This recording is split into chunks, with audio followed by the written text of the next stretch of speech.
Good morning. I'd like to welcome you to the Delta Stewardship Council January meeting. I'd like to call the meeting to order. First item is our roll call. Brown here. Eisenberg here. Fiorini here. PFO here. We have a quorum. Next item, closed executive session.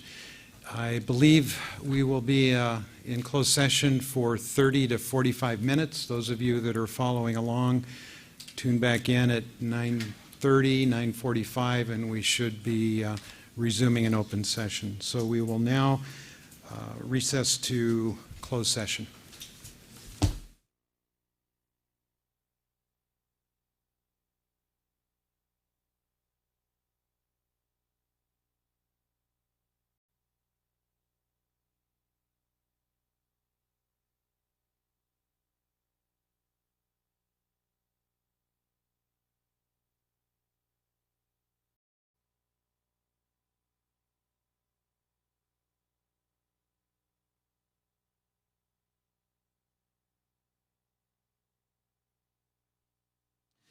Reconvening an open session. 9, 8, 7, 6. Now, welcome. We will pick up at file item number 4, reconvening an open session. There was no action taken in closed session this morning. File item number 5, adoption of the December 17th, 2015 meeting summary. Damrell Second. moves, PFO seconds. Any discussion?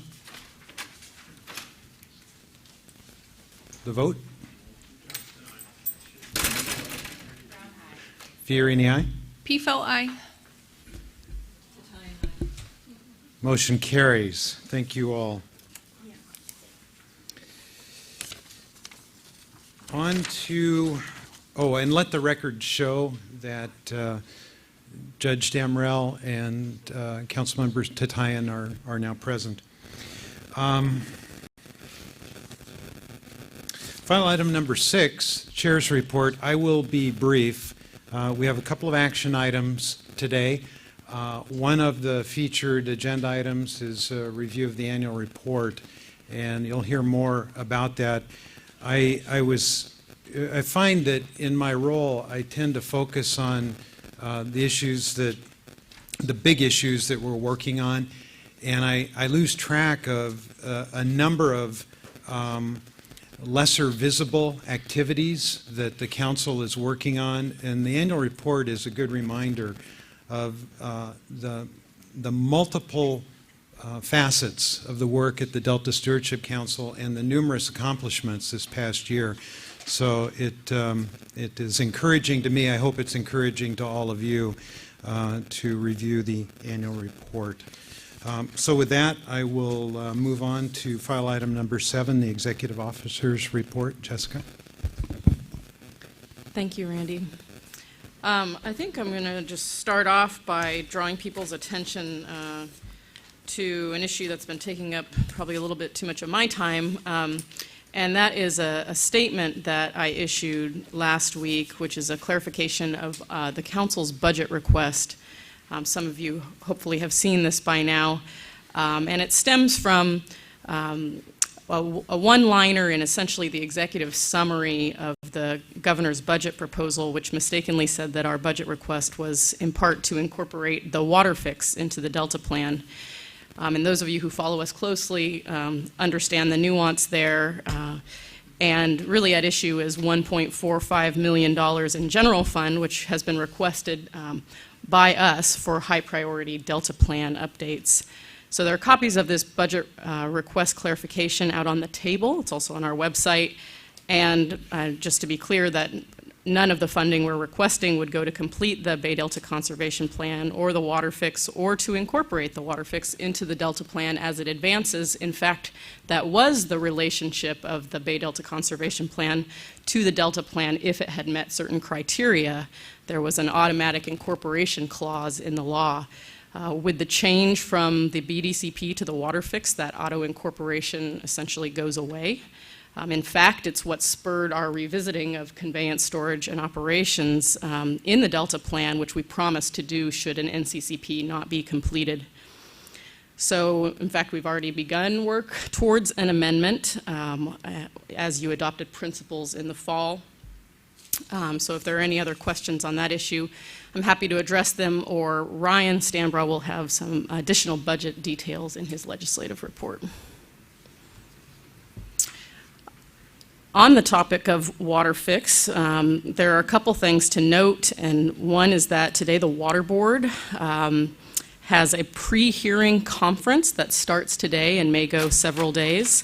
Part one of their hearings on the Water Fixes Change petition, which is a request to change the point of diversion of the State Water Project, are scheduled to begin April 7th, and that would continue, they estimate, through June. This part one of the hearings will focus on the potential effects of the water right change petition on other legal users of water, including municipal, industrial, and agricultural users. And then part two of the hearings, which is not anticipated to start until they've completed their NEPA CEQA process and their Endangered Species Act and California Endangered Species Act processes, that will focus on the potential effects of the petition on fish, wildlife, and recreational uses, including appropriate delta flow criteria and other public interest considerations. So while we are not participants in that proceeding, we'll be monitoring the process closely and keeping you up to date. DWR also released a working draft of their biological assessment for water fix 2 weeks ago. The BA, which is essentially jargon for a report that analyzes the potential biological impacts of a project, is required to obtain a permit under the Federal Endangered Species Act. So once the biological assessment is complete, it would be presented to the National Marine Fisheries Service and the U.S. Fish and Wildlife Service for their review. As always, I let you know what types of comment letters we're sending out, kind of in the name of Delta Plan implementation and consistency. This month, we sent letters to the Army Corps of Engineers on their draft Central Valley Integrated Flood Management Study Watershed Plan. I essentially think of it as the counterpart to DWR's flood plan. It includes a long-term analysis and planning of flood damage reduction and environmental restoration throughout the Sacramento-San Joaquin Valley. So we sent them comments highlighting where our Delta Plan was relevant to their project and what our interests were in the project. We also sent a comment letter to DWR on their draft guidelines for small communities flood risk reduction grant program. This is a cost-share grant program at DWR that provides local assistance to communities that have less than 10,000 residents that are protected by the State Plan of Flood Control. Some of the projects that they will fund could be covered actions, so accordingly we sent a letter giving them some advice about how they might go about consulting with us and eventually demonstrating consistency with the Delta Plan. Finally, we sent a letter to DWR as part of their fish restoration program on the Cache Slough Conservation Assessment. That's also in front of you, I believe. If not, it's on our website. This is a project that looks at the restoration opportunities in the Cache Slough region, and there's great overlap with our Delta Plan, which, as you remember, highlights priority restoration areas in the Delta, so we shared our interests and ideas in that letter. As I mentioned, sadly, at the December meeting, my deputy, Cindy Messer, has moved on to a position at the Department of Water Resources, and this is a key vacancy that we're trying to handle with minimal program disruption. We're now looking to fill that deputy executive officer position, and the job is posted on our website as well as the state's jobs website, and in the interim, our own Jessica Davenport is going to be acting in the position. So you'll be hearing a lot from her today. The final filing deadline excuse me, for that position is next Friday, February 5th, and we're also looking for qualified candidates to help fill our program manager positions. So if anyone has an interest or knows of someone with an interest in working for the Delta Stewardship Council, please inquire within. I'd like to note a few new staff hires. Amanda Bowl comes to the council from the Delta Conservancy, where she worked for 3.5 years, focusing on issues related to Delta's place and serving as their board liaison. Prior to the Conservancy, Amanda worked in land conservation in the Central Valley and the Sierra Nevada foothills and the Sacramento Valley. And notably, she has the same master's degree that I do from UC Davis in community development, and she's our new meeting services manager. So welcome, Amanda. We also have a few fellows that have come on board at the council. Annie Adelson is one of 3 state fellows that will be working for the Delta Science Program in 2016. She's a recent graduate of Stanford, and she received a MS in Civil and Environmental Engineering, and she has a BS in Biology. She has worked on seabird population diversity, flow effects on branching coral in Australia, and historical populations of white sharks in the Mediterranean Sea. So quite an interesting background there, and we welcome her. She'll be working under the direction of the Delta Independent Science Board. Finally, Monica Oy is our Planning Division's first state fellow. She got her BS in Biological Sciences from Cal Poly San Luis Obispo, which is the alma mater of our chair, and her master's in environmental management from University of San Francisco. She's worked on invasive species issues and also revegetation of native species in the estuary, and also conducting fishery surveys. So it just goes to show what a great panoply of experience that we acquire either on a permanent basis or sometimes on a rotating basis with our fellows here at the council, and all that great knowledge is supporting the work that we do. So welcome to Monica as well. This is one of those months where I include a quarterly contract update in your packet. It's actually a revised format to be easier to read, and so that the names of the projects are more recognizable to the ones that we use colloquially here when we discuss them at the council. And on that topic, staff this week released a request for qualifications package for help with developing and processing high-priority Delta Plan amendments under the direction of the council, and we'll be coming back to you hopefully in April to approve that contract. So I'd like to see what order we should do this in. Let's go to Ryan now for our legislative update.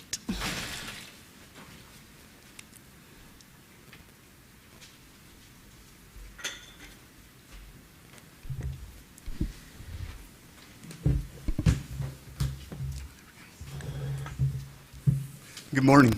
Morning, Ryan. Nice to be back in front of you all after a few months away. As you may be aware, January is typically a month full of activity from the legislative arena, and this year was really no exception, with bills introduced last year needing to clear their House of Origin by the end of the month, a number of bills being introduced in advance of the February 19th deadline, and the release of the governor's budget. 2 bills introduced last year that passed out of their House of Origin just yesterday, AB 501 and SB 554. AB 501, as you may recall, by Assemblymember Levees, would require a person conducting research in the Delta and who is being funded, at least in part, with state funds to share the results of that research with others. Furthermore, the bill would require state agencies funding Delta research to adopt policies to facilitate the sharing of this information. Senator Wilk's Senate Bill 554 was introduced last year to address a topic unrelated to council's interest and was gutted and amended earlier this month to address DWR's levy subventions program. Current law allows DWR to pay up to 75% of an eligible project's costs under the program. This cost share is scheduled to reduce to 50% beginning in July of 2018. SB 554 would remove that sunset, making the 75% cost share ceiling permanent. It should also be noted that the current provision in statute that requires subventions expenditures to reflect the priorities of and to be consistent with the Delta Plan would also be preserved under this legislation. Given that both AB 501 and SB 554 were passed by their respective houses yesterday, both are now awaiting policy committee assignment in the second house. And then one other item of note from the state legislature is AB 1713 by Assemblymember Eggman, which was introduced yesterday and will require a public vote on any project that conveys water from a diversion point directly in the Sacramento River to pumping facilities, the State Water Project or the Central Valley Project south of the Delta. Given that the bill was introduced just yesterday, it's currently awaiting its first policy committee assignment, which should occur in the next week or two. In congressional news, two updates of note this month. Late last week, Senator Feinstein introduced draft legislation in response to the ongoing drought impacting the western region. The proposal aims to address both long-term and short-term water supply needs to improve the efficiency of the water delivery system. Examples of long-term provisions include $600 million for water storage projects such as Shasta, Sites, Temperance Flat, and Los Vaqueros, $100 million for 27 desalination projects called out in the discussion draft, and $350 million to fund water recycling projects. Short-term aspects of the proposal include extending the time period for water transfers by 5 months and requiring the Delta cross-channel gates to remain open as long as possible to reduce salinity and avoid releasing water unnecessarily.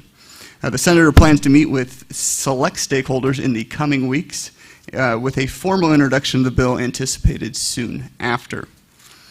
The second piece of federal legislation to highlight is Congressman Valadeo's introduction of House Resolution 4366, which would authorize last fall's drainage settlement between Westlands Water District and the Department of Interior. As the Council may recall, the negotiated terms of the settlement require congressional authorization no later than January of 2017 in order for the agreement to go into effect. Absent congressional action by that deadline, either party can agree to nullify the agreement or agree to an extension. And then finally this morning, Governor Brown issued his proposed budget for the upcoming fiscal year earlier this month. The $122.6 billion general fund budget is the result of strong revenue receipts and a growing state economy and represents a 4% increase compared to the current year's budget. As part of the governor's budget, the council is seeking an additional $3.55 million to fund research that will support science-based management decisions and to fulfill the Delta Plan's adaptive management and implementation requirements. Specifically, the request is comprised of two aspects. The first seeks $1.45 million for the 2 upcoming fiscal years to update the Delta Plan, its regulations, and its recommendations relative to flood management, ecosystem restoration, water supply, and this significant shift in policy from the Bay Delta Conservation Plan to Water Fix and Eco Restore. The second aspect would provide $2.1 million on an ongoing basis to bolster the Delta Science Program's mission of providing best available science by increasing support for monitoring and science investigations, as well as the Delta Plan Interagency Implementation Committee's high-impact science actions. In the coming months, council staff will be discussing the merits of this proposal before the legislature, and I will be providing status updates as appropriate. And with that, that concludes my report for January. Happy to answer any questions. Questions? Mary? Mr. Chairman, I've been asked by Senator Wolk on the Senate Bill 554, the Delta Levee Subventions Program, to, as Ryan has mentioned in his report, the intent is to remove the sunset of the current levee subventions program, which the Public Policy Institute noted the Delta Levee Subventions Program in particular has significantly reduced levee failures and is the most important state investments in the Delta levees today, according to a release on a summary by Senator Wolk.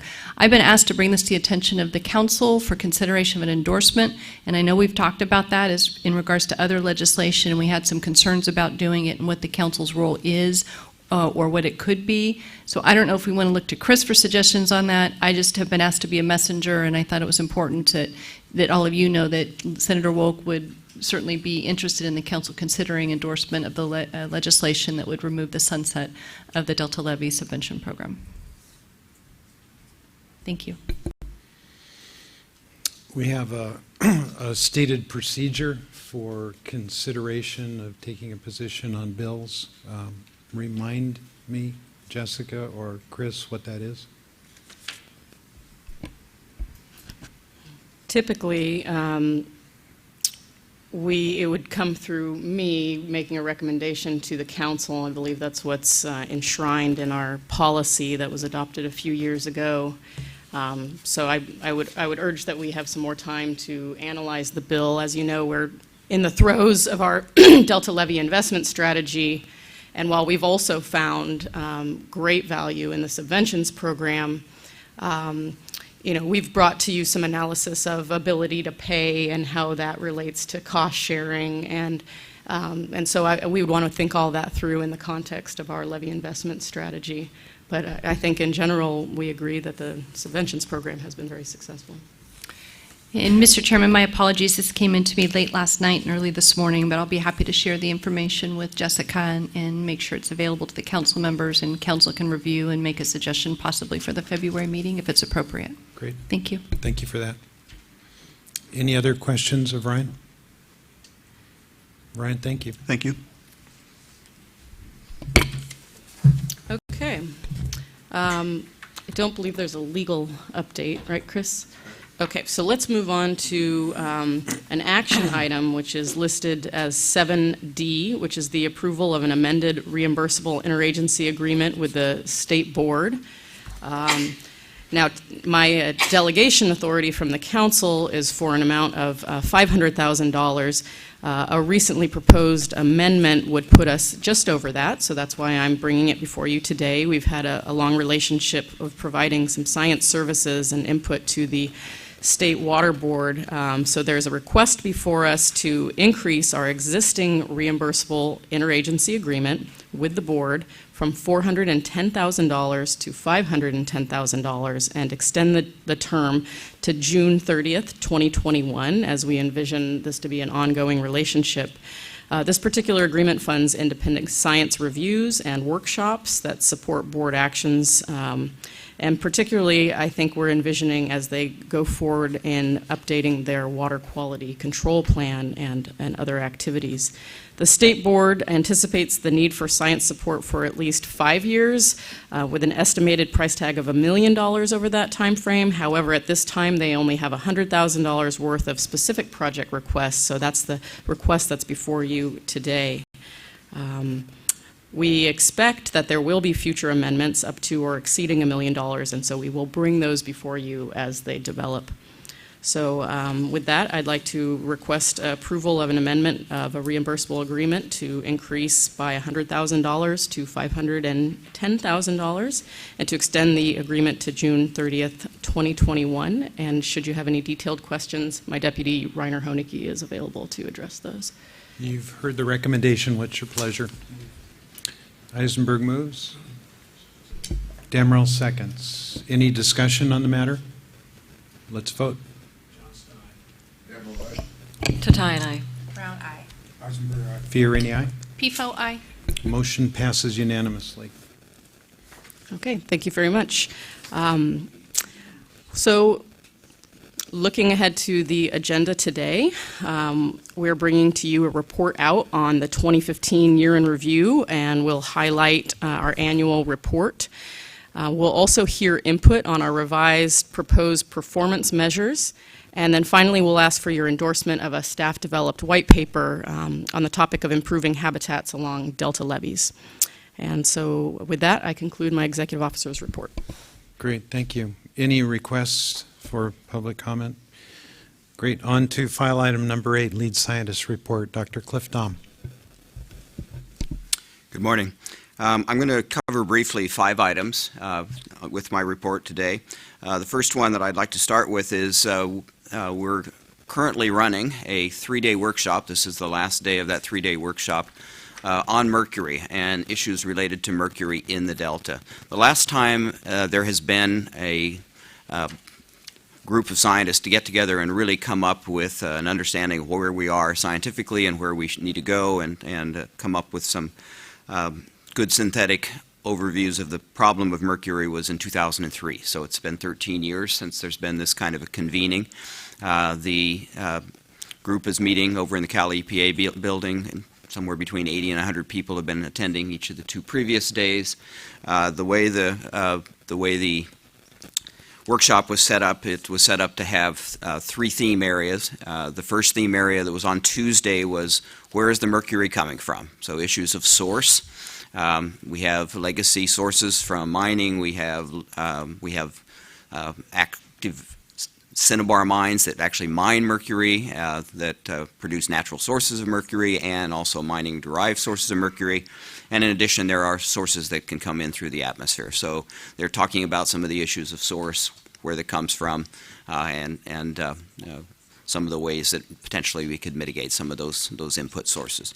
That was day 1, and the workshop's been set up so that they have presentations in the morning and then an active discussion of these issues in the afternoon. The day 2, which I had an opportunity to actually attend part of the activities yesterday, was on how mercury cycles. And mercury is a metal that has a pretty complex suite of different forms that it takes, and that cycling is very important to getting it into the food web and getting it into things that might potentially be harmful for consumption by humans or top predators, for example, like top predatory fish or for example, predatory birds. So that session was on basically the biology, the geochemistry of mercury. And the session today is focusing on this whole issue of what is called bioaccumulation and biomagnification. Interesting thing about mercury is that it's in low concentrations in the water and in the sediment, but each time it moves into a part of the food web, like it goes from the water, say, to a primary producer like a plant or an algae, it bioaccumulates. The concentrations go up, often an order of magnitude above what the concentrations would be in the sediment or the concentrations would be in the water. That process of bioaccumulation is why the problem of mercury becomes quite severe when you get into the top of the food web, the top predators. So when you get into sturgeon, for example, in the delta, or when you get into human consumption of fish caught in the delta. So it is this issue of bioaccumulation and biomagnification that ultimately produces in long-lived, top of the food web kind of organisms a possibility of mercury becoming a concern. And that's why you probably have seen advisories not to eat too much fish in certain environments. It's a problem worldwide. Mercury contamination and mercury problems are in a variety of different areas. So some of the people that are at this workshop have been brought in actually to talk about some of the issues in Florida, for example, where it's also a big concern in the Everglades.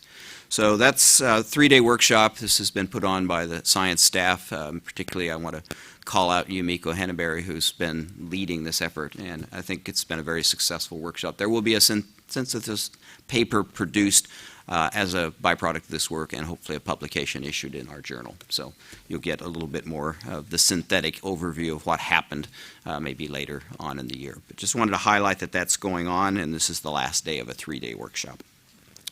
The other thing I wanted to discuss a little bit with you is we have a regular brown bag seminar series here, and the last brown bag seminar was given by Dr. Laura Volpe.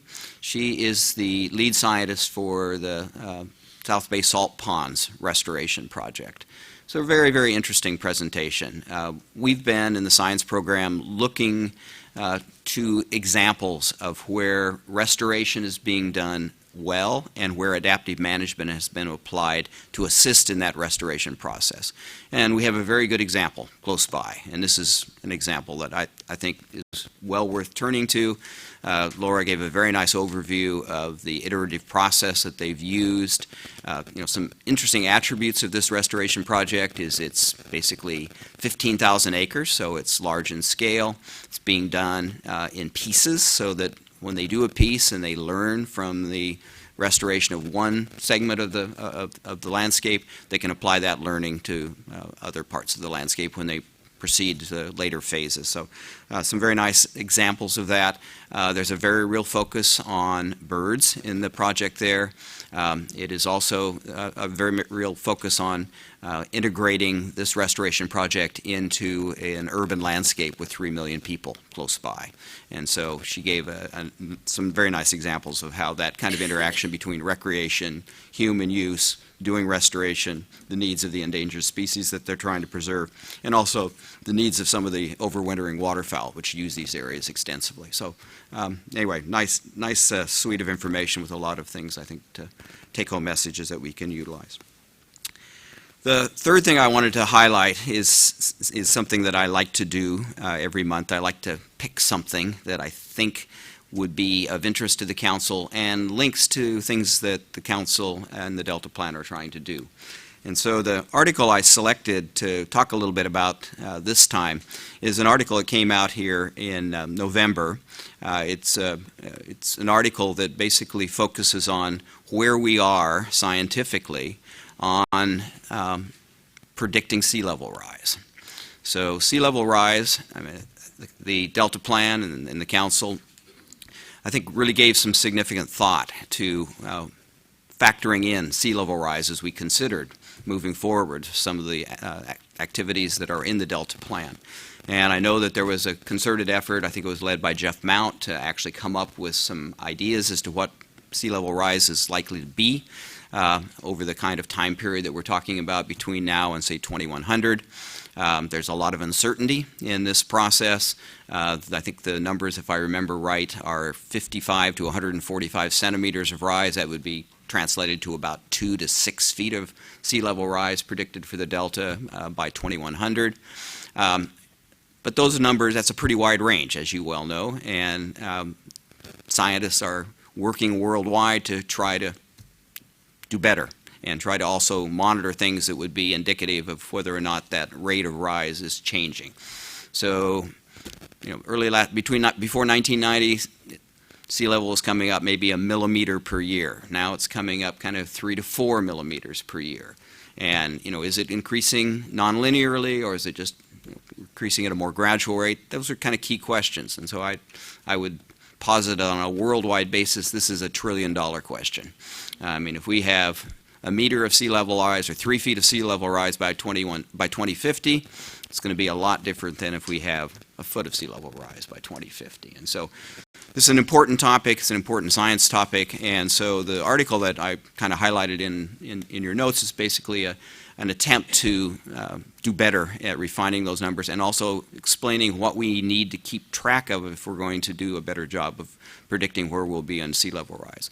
So as you probably know, the places where ice is present globally that can produce sea level rise are predominantly in Antarctica and Greenland. Those are the two big sources of ice. And these areas of ice are melting. The melt rate so far has been reasonably slow, but there is some concern that there is some changing conditions in a part of the West Antarctic ice sheet. And so this article that I highlighted for you is a detailed overview of the field of glaciology, the fields of oceanography, the fields of using remote sensing to estimate sea level rise, and just giving a sense of some of the things that we're able to do that we weren't able to do 10 or 20 years ago. And a lot of that has to do with the fact that we have these airborne and satellite-borne sensors that we can utilize. So the article doesn't come up with a new prediction for the rate of sea level rise, but it does, I think, summarize nicely the kinds of information that we really need to keep track of if we're going to use information on what's going on with these ice sheets to predict the rate of sea level rise in different parts of the world. One kind of take-home message from this is if we do get a meter of sea level rise, or 3 feet, a little over 3 feet of sea level rise, that's going to displace about 70 million people worldwide. So that's the kind of scale that we're talking about. Certainly we can harden infrastructure to deal with some of that in areas where we have lots of people and we have the financial ability to do that, but in large areas of the world that's just not going to be an option. There's going to have to be relocation. So it's a topic worth keeping keeping tabs on. It's one that interests me because I have this kind of background in hydrology and oceanography and ecology. So I just thought I'd share that article with you and let you know that there is a part of the West Arctic Antarctic ice sheet that seems to be showing some instability. Where do we monitor sea level rise closest to the delta?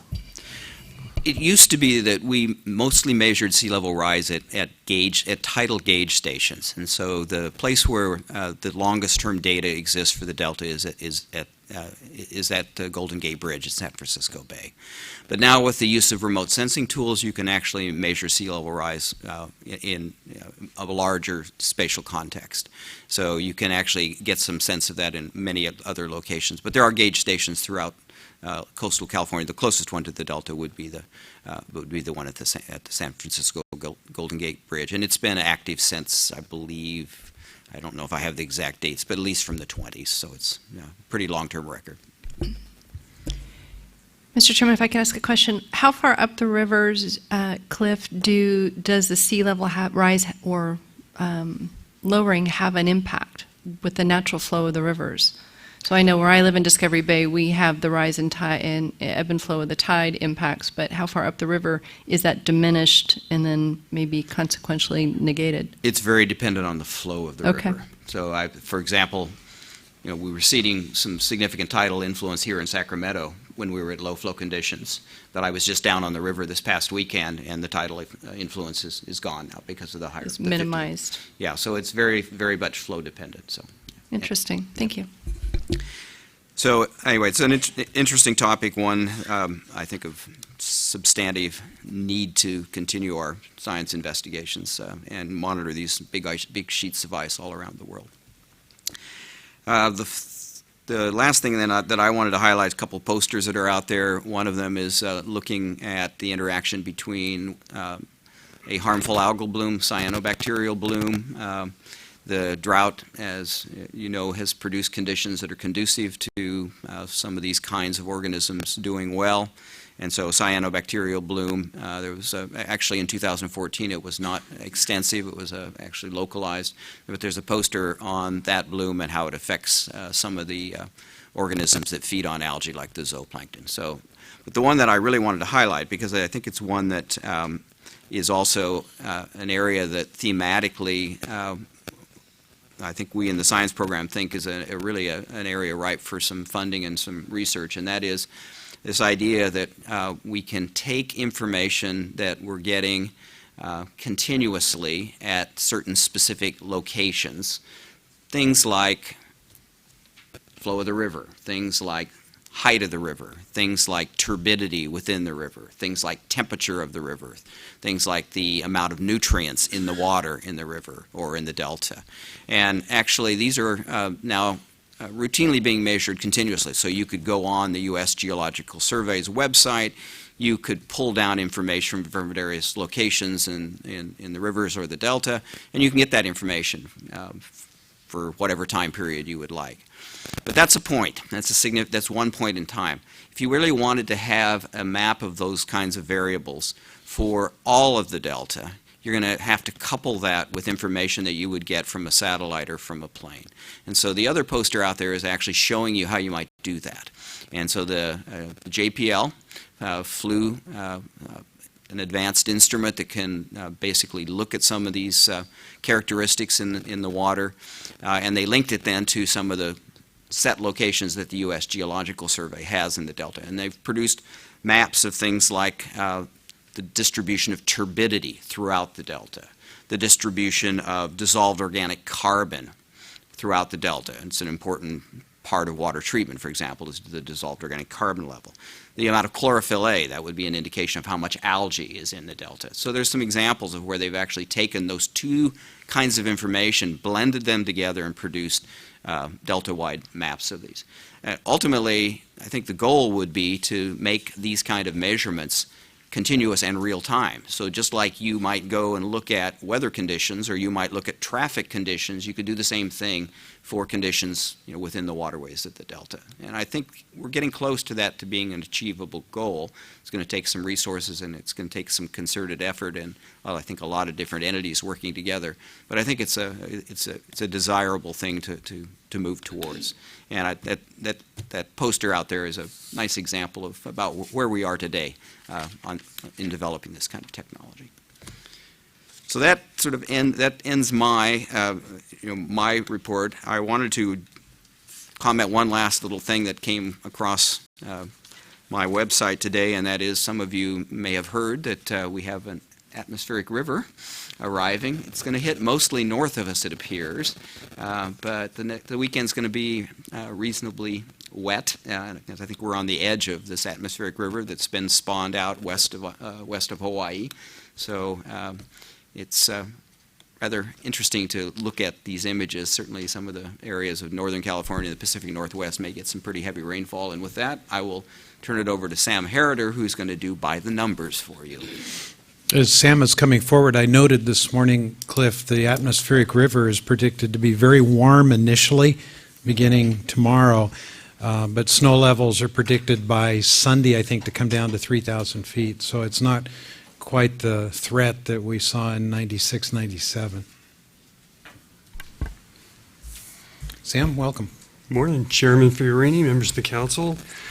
I'm filling in this month because Daniel Livesey has been doing this for the last few months. He is getting married, and he'll be back yeah. So you get me. Let's see. You'll see there's a lot of green on this image. We had a good amount of rainfall in the month of January, and so we are above average, somewhere around 116 to 120% throughout the Sierra. It's been getting pretty good amounts of rainfall both north and south in the Sierra. The snowpack is also above average, which is good, and we hope that continues, and it's looking pretty promising, I think. Let's see, going on to reservoir storage, that's also improved. Shasta's up to 72% of normal now, and that's changed a lot since last month. I think it was more like 50% last month. Oroville's also filling. The one place where it's lagging a little behind is San Luis Reservoir, because we are not moving a lot of water through the Delta right now. When we get to the flow numbers and salinity, we'll kind of see where we are there. Well, one of the good numbers here is the Sacramento River is well above average for this time of year. A good flow coming down through the Sacramento. San Joaquin River is still below average, but it's been picking up a bit too. The pumping through the state and federal water projects is below average, and that's part of the reason why things are not getting down through the Delta and into San Luis Reservoir. That's actually being restricted right now because of Delta smelt and the protections for Delta smelt and the restrictions on reverse flow in the southern Delta. So we only have one number for fish here, and that's Delta smelt, and it's official. The fall midwater trawl index for last fall is 7. That's the lowest number on record. We don't have the number for long fin smelt on here, but it's also the lowest on record, so the smelt did not do well in the last few years coming through the drought. I think that we wouldn't expect to see any major improvement here if flow is a substantial influence on their success until probably next spring. We'll start seeing some numbers come out over the next few months that give an indication of how they're going to be doing over the next year. So that's it for this month. So any questions? Questions of Sam? Just a quick one, Mr. Chairman. Sam, you said we wouldn't see smelt recovery to be optimistic until next spring. Do you mean 2017, or do you mean this coming next spring? Just to clarify the timeline. We'll start seeing some indications. They do a spring Kodiak trawl right now, which is just sampling the adults from last year. So those numbers are not looking too great at the beginning, and we wouldn't expect them to look that good. I think they'll start doing these larval surveys of the first stage, and so if their reproductive success is good and survival of larvae is good, we'll start seeing some indications of that through these smelt larval surveys in the first part of the year. Great, thank So- you. Other questions for Sam? Sam, thank you very much. All right, thanks. Cliff, So unless there's additional questions, that completes my report. any questions of Cliff? Great, thank you. Any requests for public comment? Okay, then on to, as matter of schedule, we're ahead of schedule, at least the schedule in my head. So I think what we'll do is we'll take up the next item, file item 9, then we'll take a 10-minute break, and then we'll proceed through the end of the agenda. So I think it's likely that we can finish by 1:30 or 2 today. If that's agreeable, very good. Then on to file item number 9. Jessica? Okay, thank you. Before I get into this item, and as my staff come up to the table, for those watching online, you may see item 9 listed as the discussion of single-year water transfers. In fact, that's wrong, and there's some sort of glitch in the system, but item 9 will be a discussion of the year in review and our annual report. And so with that, I think we can get started. So there are copies out on the table and hopefully in front of you of our 2015 annual report. The annual report gives us the opportunity to reflect as an agency and to assess the efficacy of our efforts, and really is also very valuable in informing how we proceed with our 2016 work plan. In March of 2015, we presented proposed priorities to the Council, and just as we've done the previous 2 years, we've pulled together this annual report that highlights not just the actions and accomplishments of the Council, but also activity related to Delta Plan implementation as a whole, and progress towards the co-equal goals across agencies. You'll begin to see the use of our performance measures, at least those that aren't changing, in this annual report, and as we make continued progress in our performance measures, they'll become a more substantial part of our annual report. We plan to use this report to communicate our role and the role of the Delta Plan with agency staff, legislative staff, members of the public, etc. So it has a variety of uses the way we see it. So just to kind of set the stage here, excuse me, severe drought played a central role in 2015 statewide water management and presented an extreme challenge to the co-equal goals. This manifested in historic curtailments, temperature and salinity management crises, and extraordinary measures to save or at least avoid harm to fish in the face of catastrophic conditions. We saw trucking of fish in ways that exceeded what we've seen in the past. There was the installation of a temporary rock drought barrier. This is not a routine management of the Delta. In 2015, we saw implementation begin of the Sustainable Groundwater Management Act that was passed in late 2014. And while some lament that it'll be years before we reap the benefits of that law, I guarantee it's already playing into the planning that regions and districts are undertaking in terms of their local water management, and providing significant motivation to figure out how they'll comply with new requirements and what it means for their overall water supply portfolios. 2015 was also the first year of implementation of the 2014 Water Bond, or Prop 1, and millions of dollars have begun flowing towards projects, including some in the Delta. 2015 was also the year that California started getting a serious handle on water use data, the absence of which we found to be a real hurdle during development of the Delta Plan. We're not just talking about groundwater, but also urban use, and the State Water Board acquired some new authorities and exercised existing authorities This isn't going to happen just with the Sustainable Groundwater Act, but also they received a new ability to consolidate water agencies, and they performed historic curtailment of water users this year.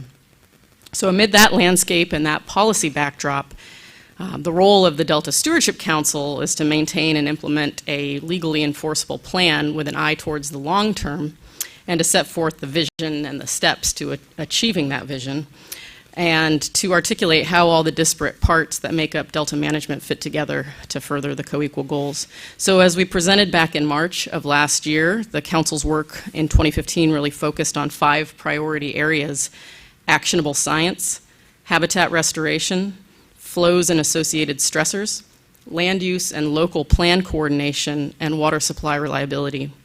2015 was the second full year of implementing the Delta Plan. And I like to present a kind of a thematic way to view our work within those 5 categories. We spent time building the knowledge base upon which decisions will be made to allocate billions of dollars in infrastructure investments, and upon which major decisions will be based regarding the allocation of resources within the watershed. Not just building that base, but we play a significant role in connecting science to the decision makers and vice versa. And there are many examples of this in 2015, and it'll continue to be a major part of our effort in 2016. We've been reviewing and adapting our Delta Plan. While it seems like we just adopted it, conditions are changing. We've re-upped our commitment to evaluating performance and to develop some measurable accountability for the Delta Plan. We've also embarked on high priority edits, and we're working towards fulfilling promises that we made when the Delta Plan was adopted.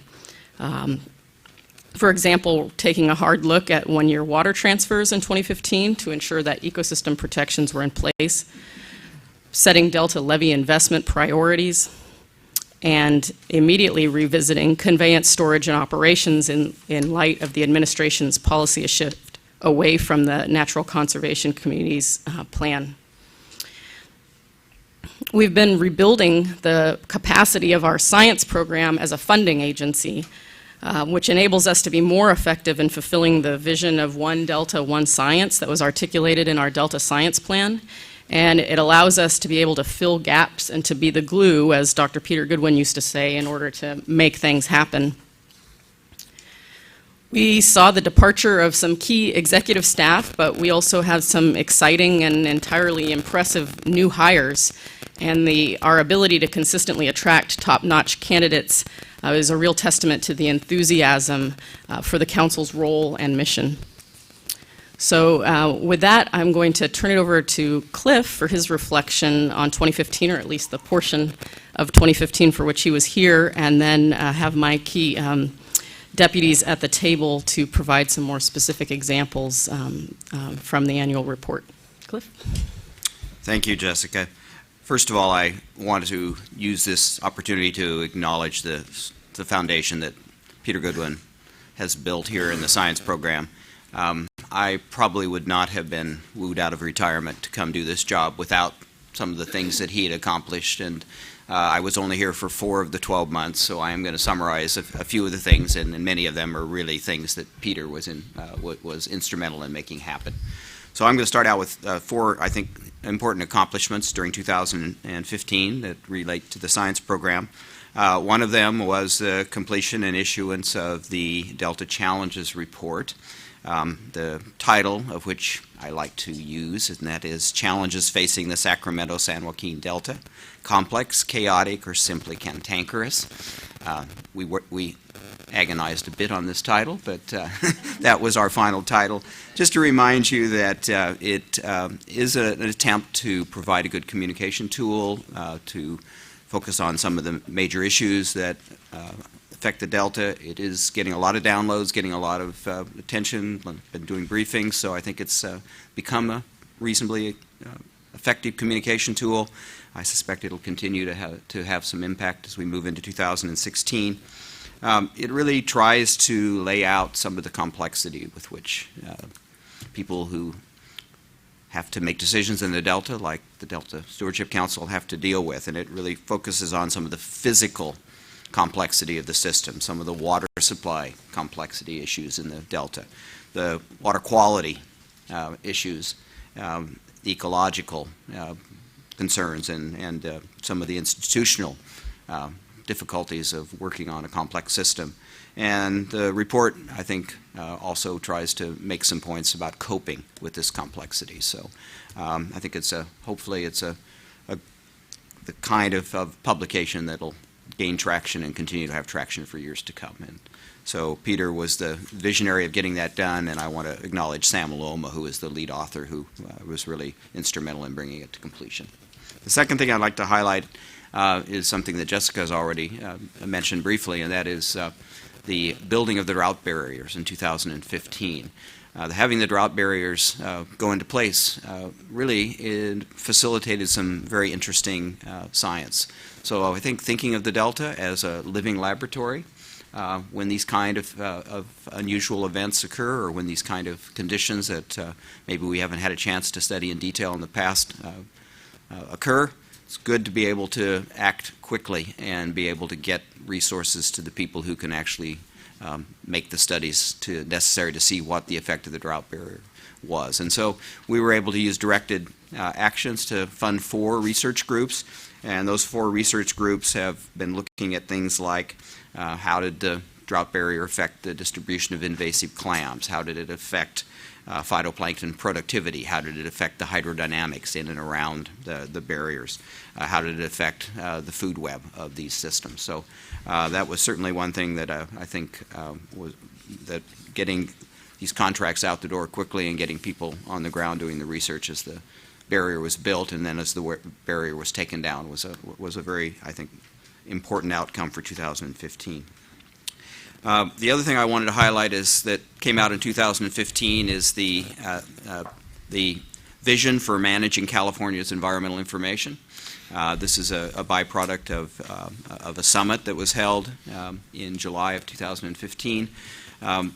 What I mentioned in my lead scientist report about the ability to use information more effectively than we do now in terms of maybe making it more continuous, real time, and being able to have a vision of how we manage data in the Delta.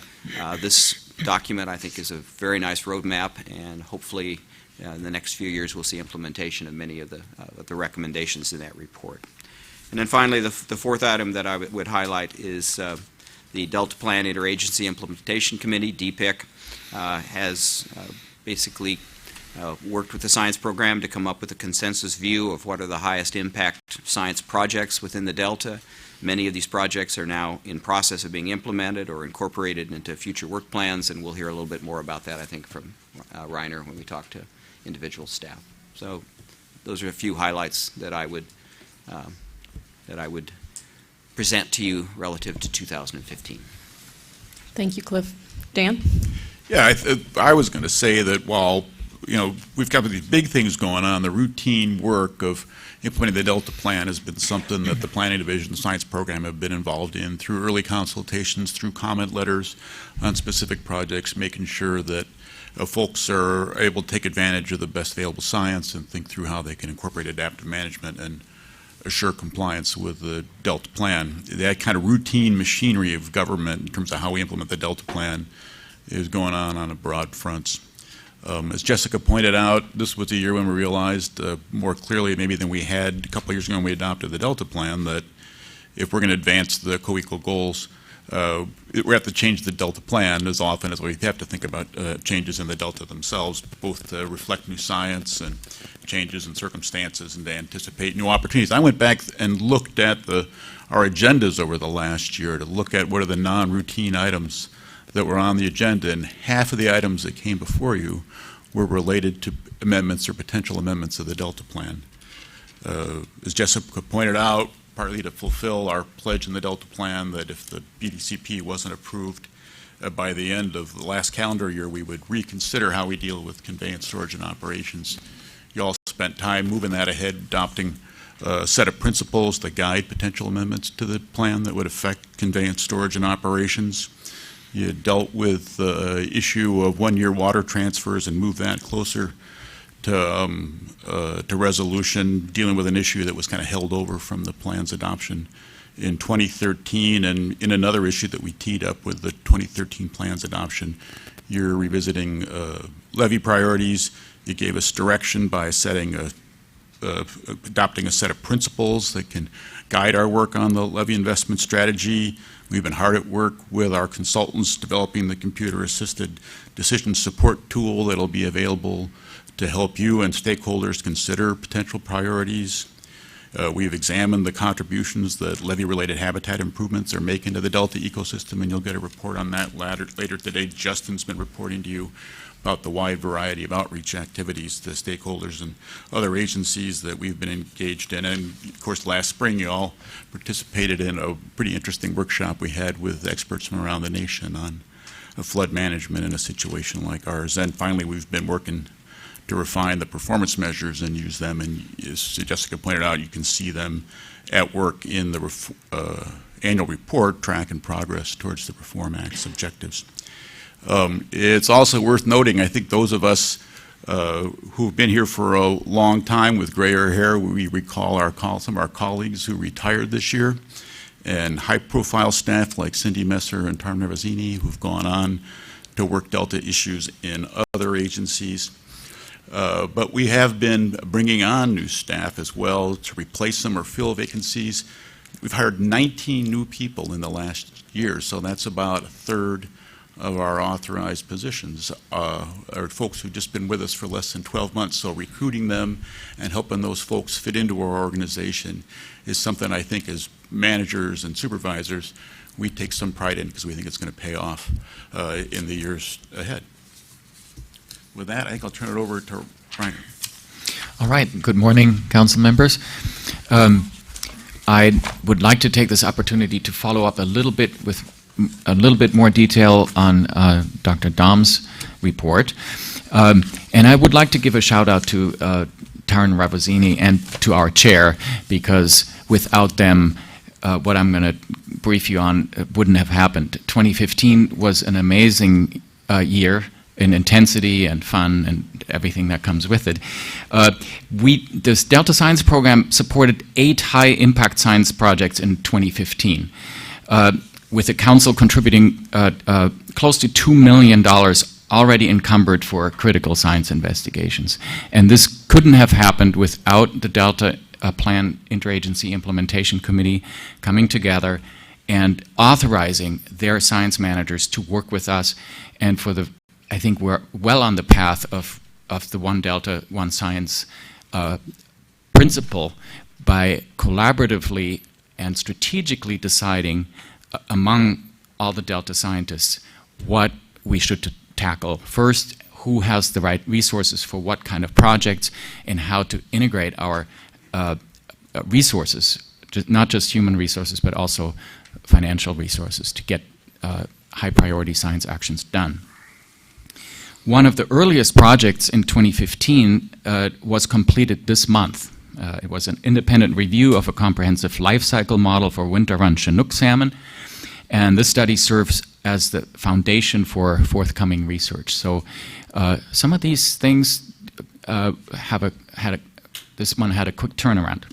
3 of the 4 main science topics the science program was instrumental in developing were included by the Department of Fish and Wildlife in their Proposition 1 proposal solicitation, and more than $5 million of Prop 1 that Fish and Wildlife had available for Delta Science Plan support has now been awarded for science projects.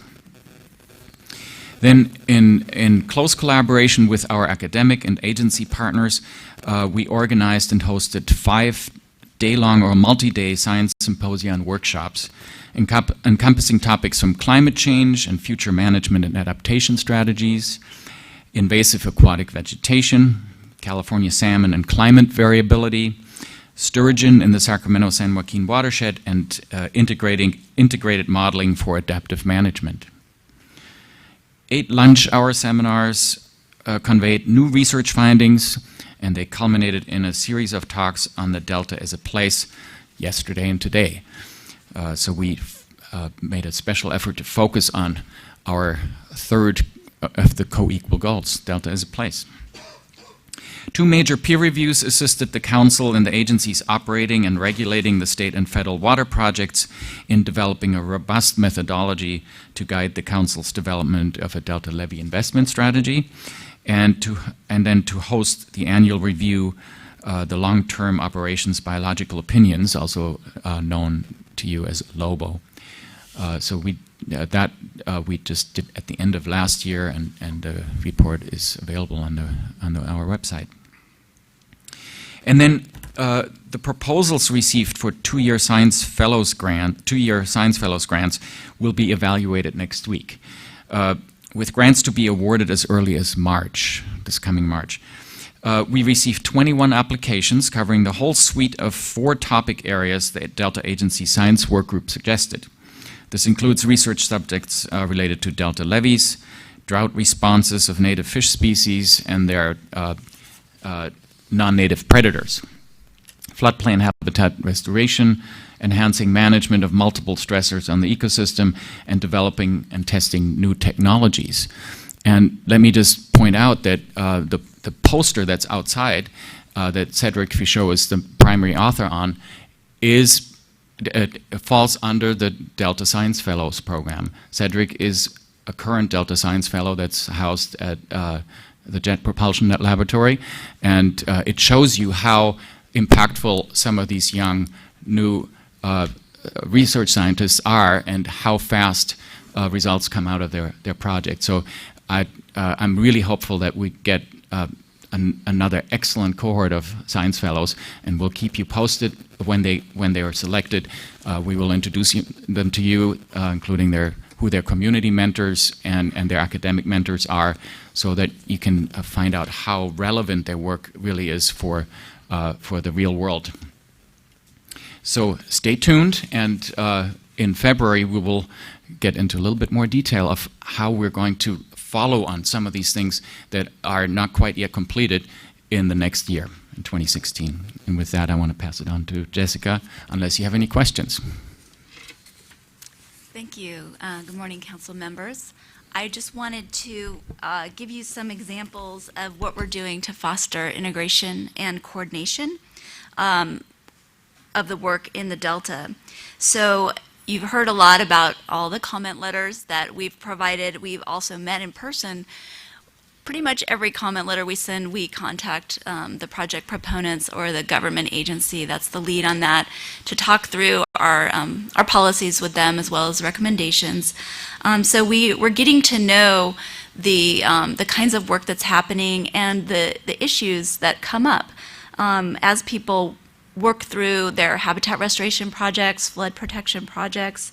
So for example, we've met with staff of state agencies, local RD engineers, and through these meetings we're getting to see exactly how our policies apply in specific cases and give guidance on that so that people can fulfill their certifications of consistency.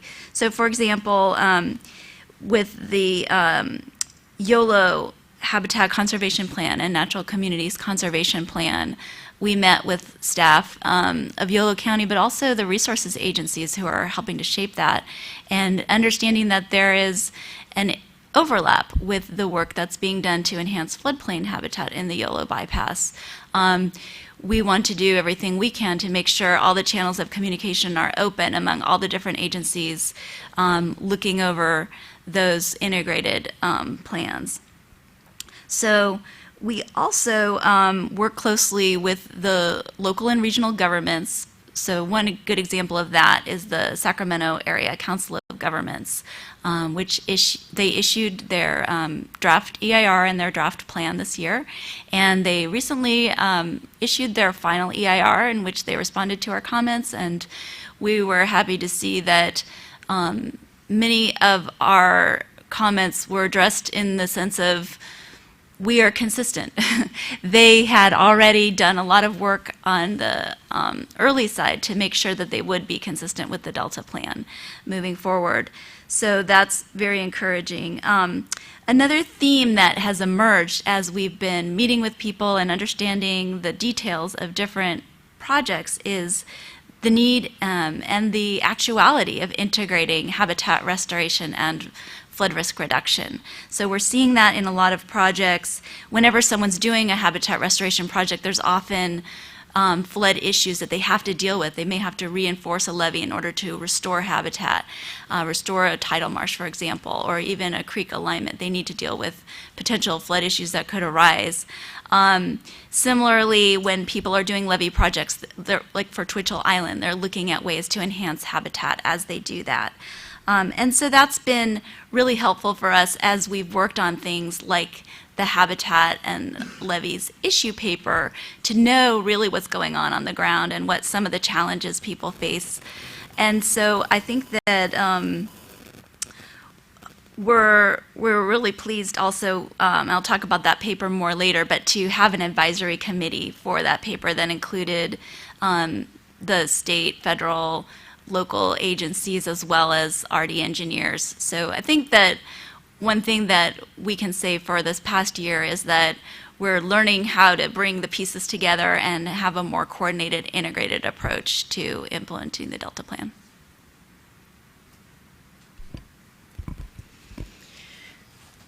Are there any questions? Any questions? Yes, Phil. I just wanted to say that this is a very well-written report. I start with the executive officer's summary of the darn thing. You had some good sentences in there that I thought were compelling. Thank you. And they were also understandable, and talk to the frustration of all of us with slow processes. So by and large, I mean, apart from minor things, I think it was a very credible piece of work. One concern I have is about one of the strongest parts of this report, which is this little thing up in the corner of some pages called performance snapshot. That's a terrific approach. But what bothers me is the categories that are used, because this is a performance, so none meaning there's no action, some action, then good and excellent.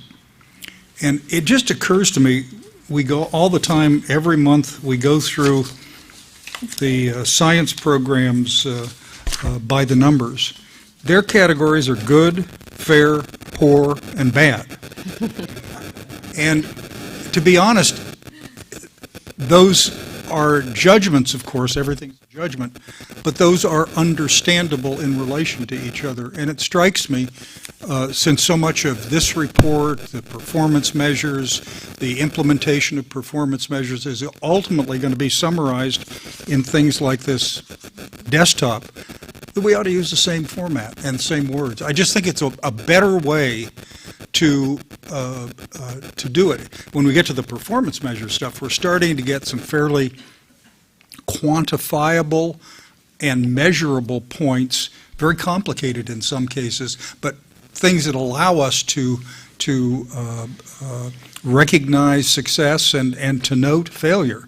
And that's what this is all about. So that's just a suggestion. Not that you minimize that chart, but that in fact you utilize it well, but use the same thing as a science program as categories, which I think is a fairer way to describe it.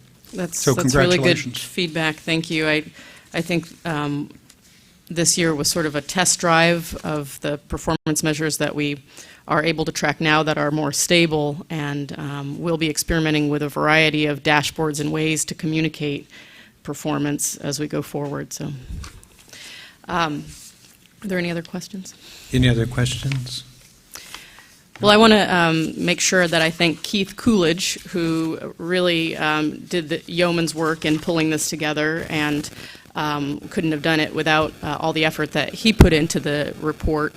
And I mean, just to reflect, Phil, on what you noted in my executive officer summary, it's difficult to write a positive summary when the challenges in the Delta only continue to grow. And we're very cognizant of that.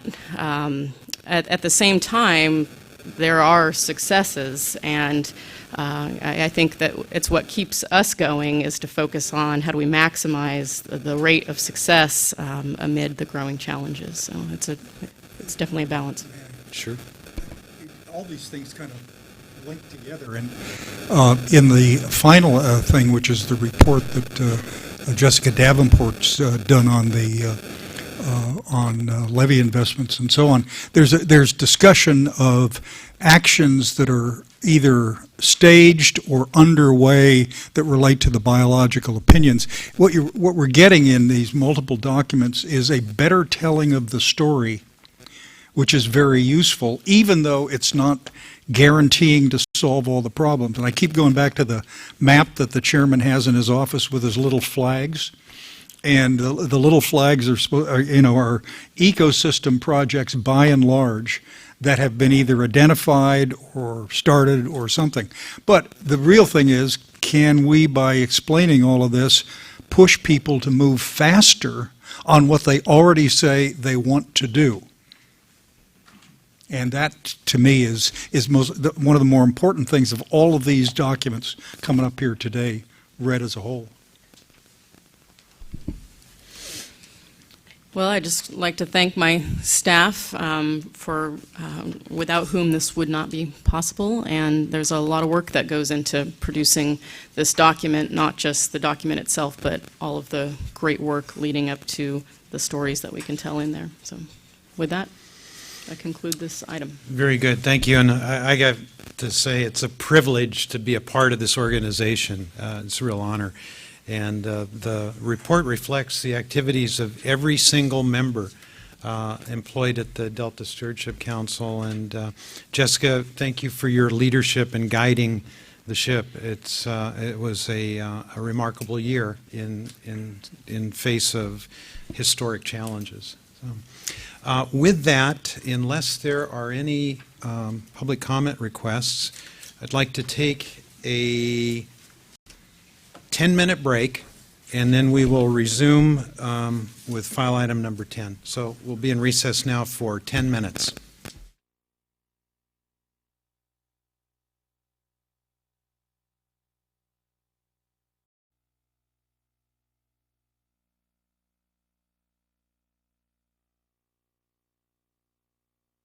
Welcome back from the break. We'll reconvene and take up file item number 10, Delta Plan Performance Measures. Okay. Just a few opening comments before I turn it over to Jessica Davenport and John Ryan. As you know, performance measures were a major point of staff focus in 2015. In fact, as we looked back at our 2015 priorities, we had performance measure revisions as almost a footnote.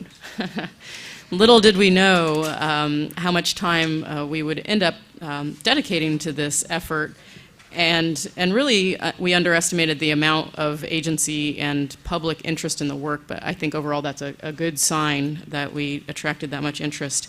So now we're at a stage where we can begin to use some of our performance measures even while we continue to refine the others. You'll recall in fall that we kicked off a public outreach effort, including an all-day workshop and then a public comment period, which just recently concluded. And today, staff won't so much as present new information, but we're here to hear feedback and answer questions. Jessica can also talk about the Independent Science Board's concurrent review of our methodology as well. The hope here is that in February, we'll be back asking for your approval of a package, depending on kind of what happens between now and then.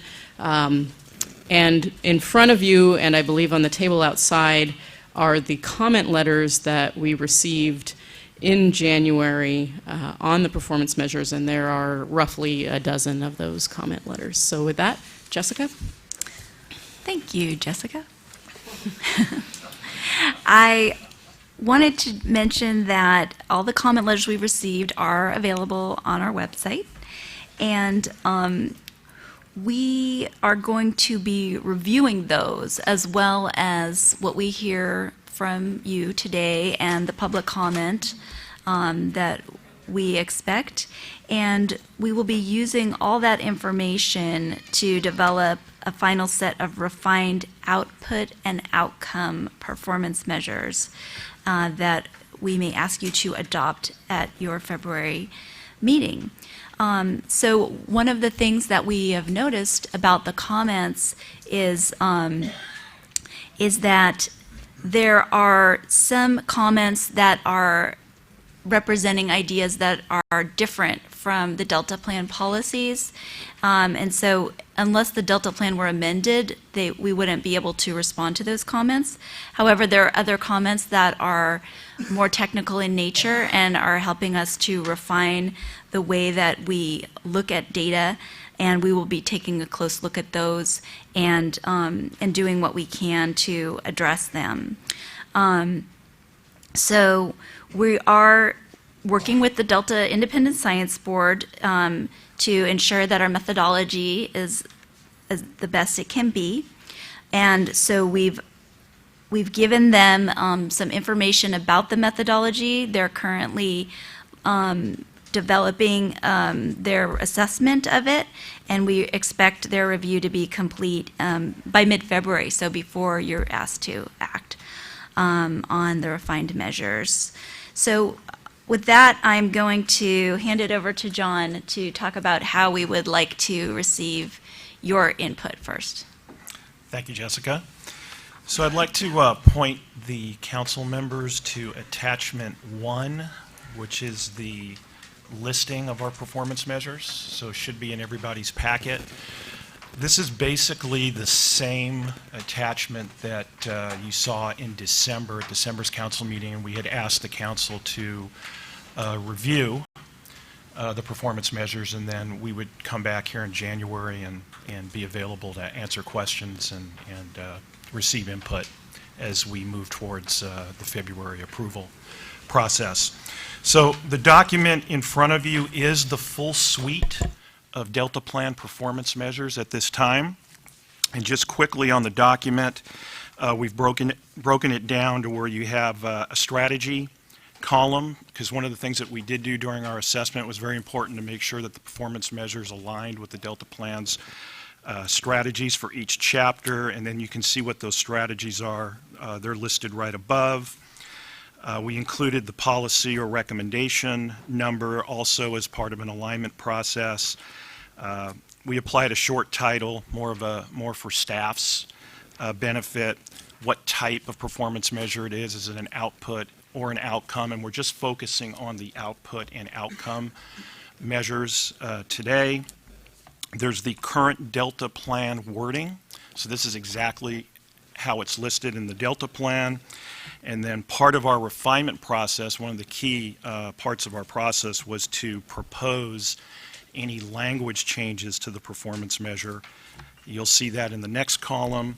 And then the last column John, is, could you just stop at the Yes. title? Delta Plan wording or recommended reclassification. What's the word reclassification mean? So reclassification is, during our assessment, some of these performance measures that were identified as being an output or an outcome measure were really an administrative performance measure. So our recommendation is to reclass it to an administrative performance measure. So it wouldn't be an output or outcome measure. It fits better as a administrative measure, and we're tracking it a little bit differently than these. Just as a suggestion, Yes. Assuming at the next meeting we adopt Yes. whatever is the document you come up with, you want to think about whether you wish to keep the phrase or recommended reclassification within the final document. Because Okay. it just raises questions because there's nothing else here that talks about a reclassification. Okay, and just to clarify a little bit more on that, I'm pretty sure you guys are all really familiar, but in case there's any confusion, the administrative performance measures are the ones that measure actions taken by an agency, as opposed to an output being something on the ground or an outcome being perhaps a biological outcome of species recovery or things like that. And the other thing to add to that too, Jessica, is for an administrative measure, usually the output is, a plan or a regulation, as where a true output or outcome measure normally has these other attributes that are on the right-hand side. So it does have metrics that normally include baselines and targets and are supported by data, resources, as where administrative measures are just, Yes or has it no- been done yes or or has no it not did been they done? do it, right? Yeah, exactly. Mr. Chairman, can I make a comment on that?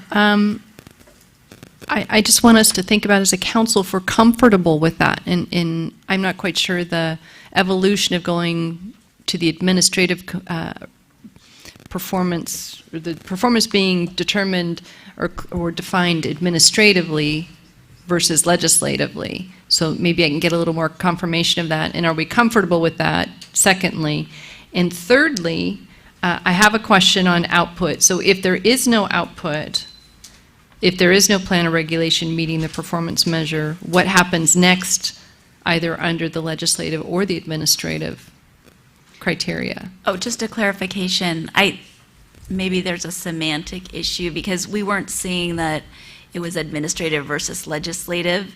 It's just a term that distinguishes a performance measure that's more people doing things in organizations versus things that we measure out in the world.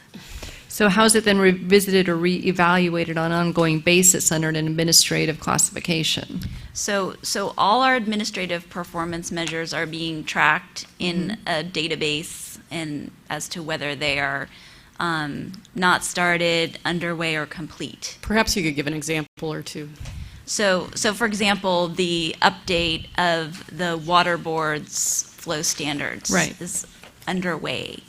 And there are other water board actions where they have already completed a water quality plan, I believe. Regional water quality plan, completion or update, Sassoon Marsh plan. Yeah, certain things have been already completed that were called for. It might be helpful to consider these as management objectives as opposed to administration, thinking of the governor's office and that branch of government. Okay, and then I'll just throw this out there, and I don't like interrupting your presentation, but the what if or the what next, what's the consequence if the performance measure isn't met? And that's a great example, because it was one of my questions on the water board's flow criteria needing to be required to be done by 2014. Obviously, we're way past that, and they're working on other priorities that they see fit, but there's no timeline on it being met. So what is the council's consequence if those performance measures aren't met? And maybe you'll get to it, but for the discussion, I'd like to see if we can talk about that when it's appropriate. I would just add that the performance measures will not be binding. They will not be part of our regulations. They are the way that the council gets feedback to determine whether the plan is working or needs to be adjusted, and generally how the Delta is faring as a result of implementation of the Delta plan. The consequences, for example, of an entity pursuing a covered action that fails to demonstrate consistency with the Delta plan is that project should not go forward. So that's where the consequences come into play. Yeah, and I think that the performance measures, they are important to shine a light on what's going on, and it's a way to promote accountability, and it's something that we will be tracking in the annual report, and we've already started to do that. And also as part of the council's 5-year review process that is mandated legislatively, that would be something to look at. Isn't one of the answers that we were statutorily ordered to adopt performance measures? That too. I mean, it just seems to me that much as I'd rather have more teeth in all of this kind of stuff, we're following the legislative direction. It's turned out to be quite painful, but pretty educational internally for us as a result.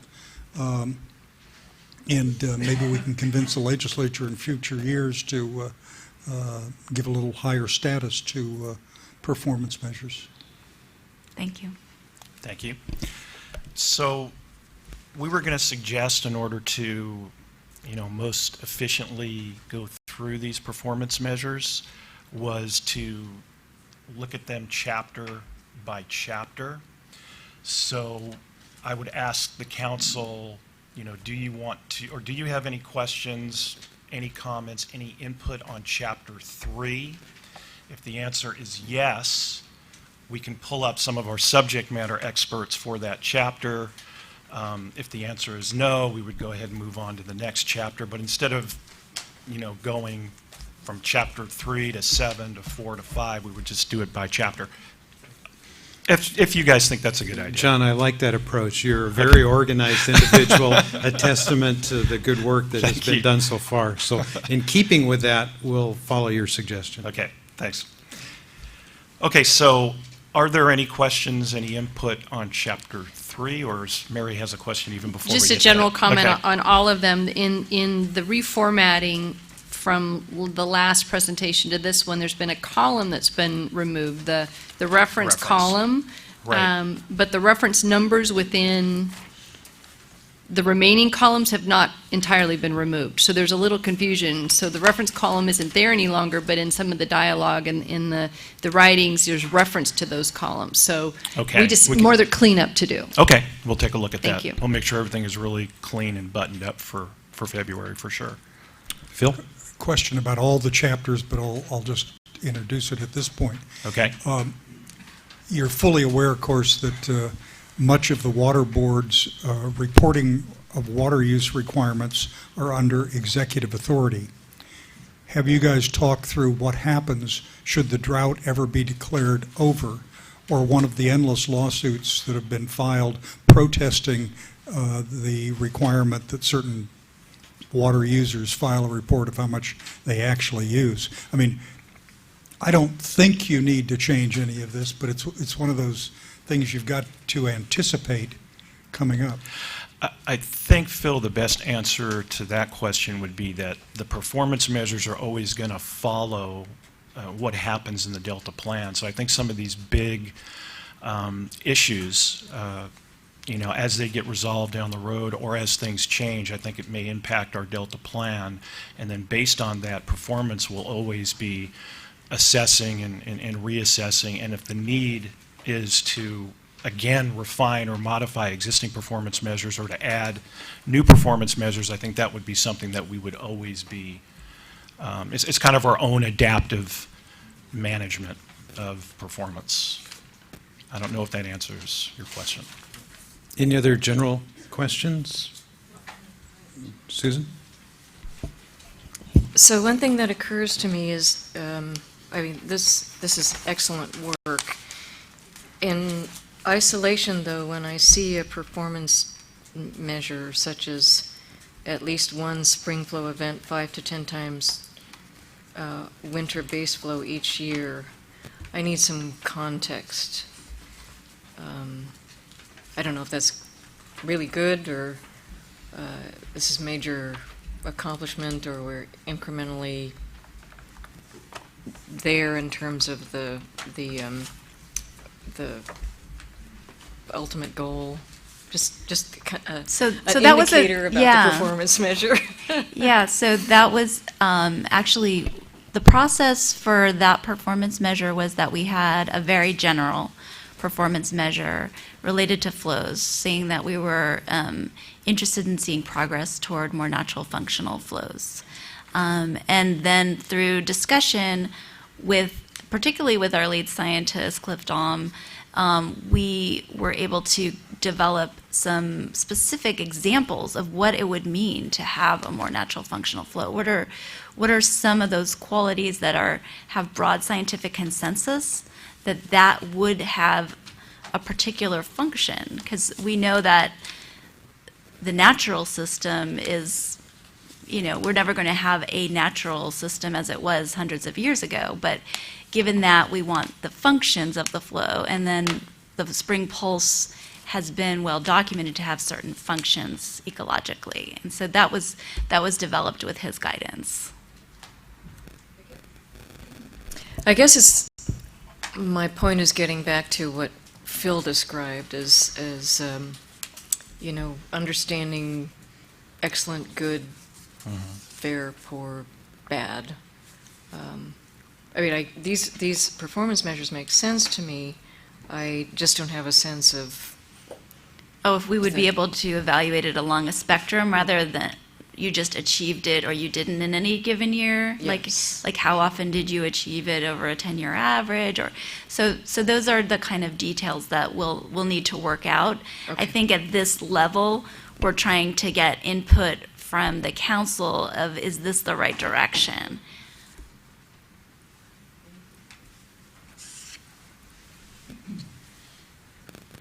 Okay, if there are no other general questions, how about questions specific to Chapter 3, performance measures? Susan? Do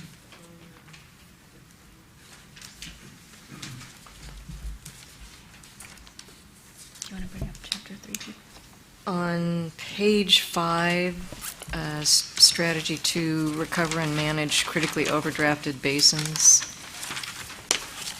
I like what you have here, and I'm wondering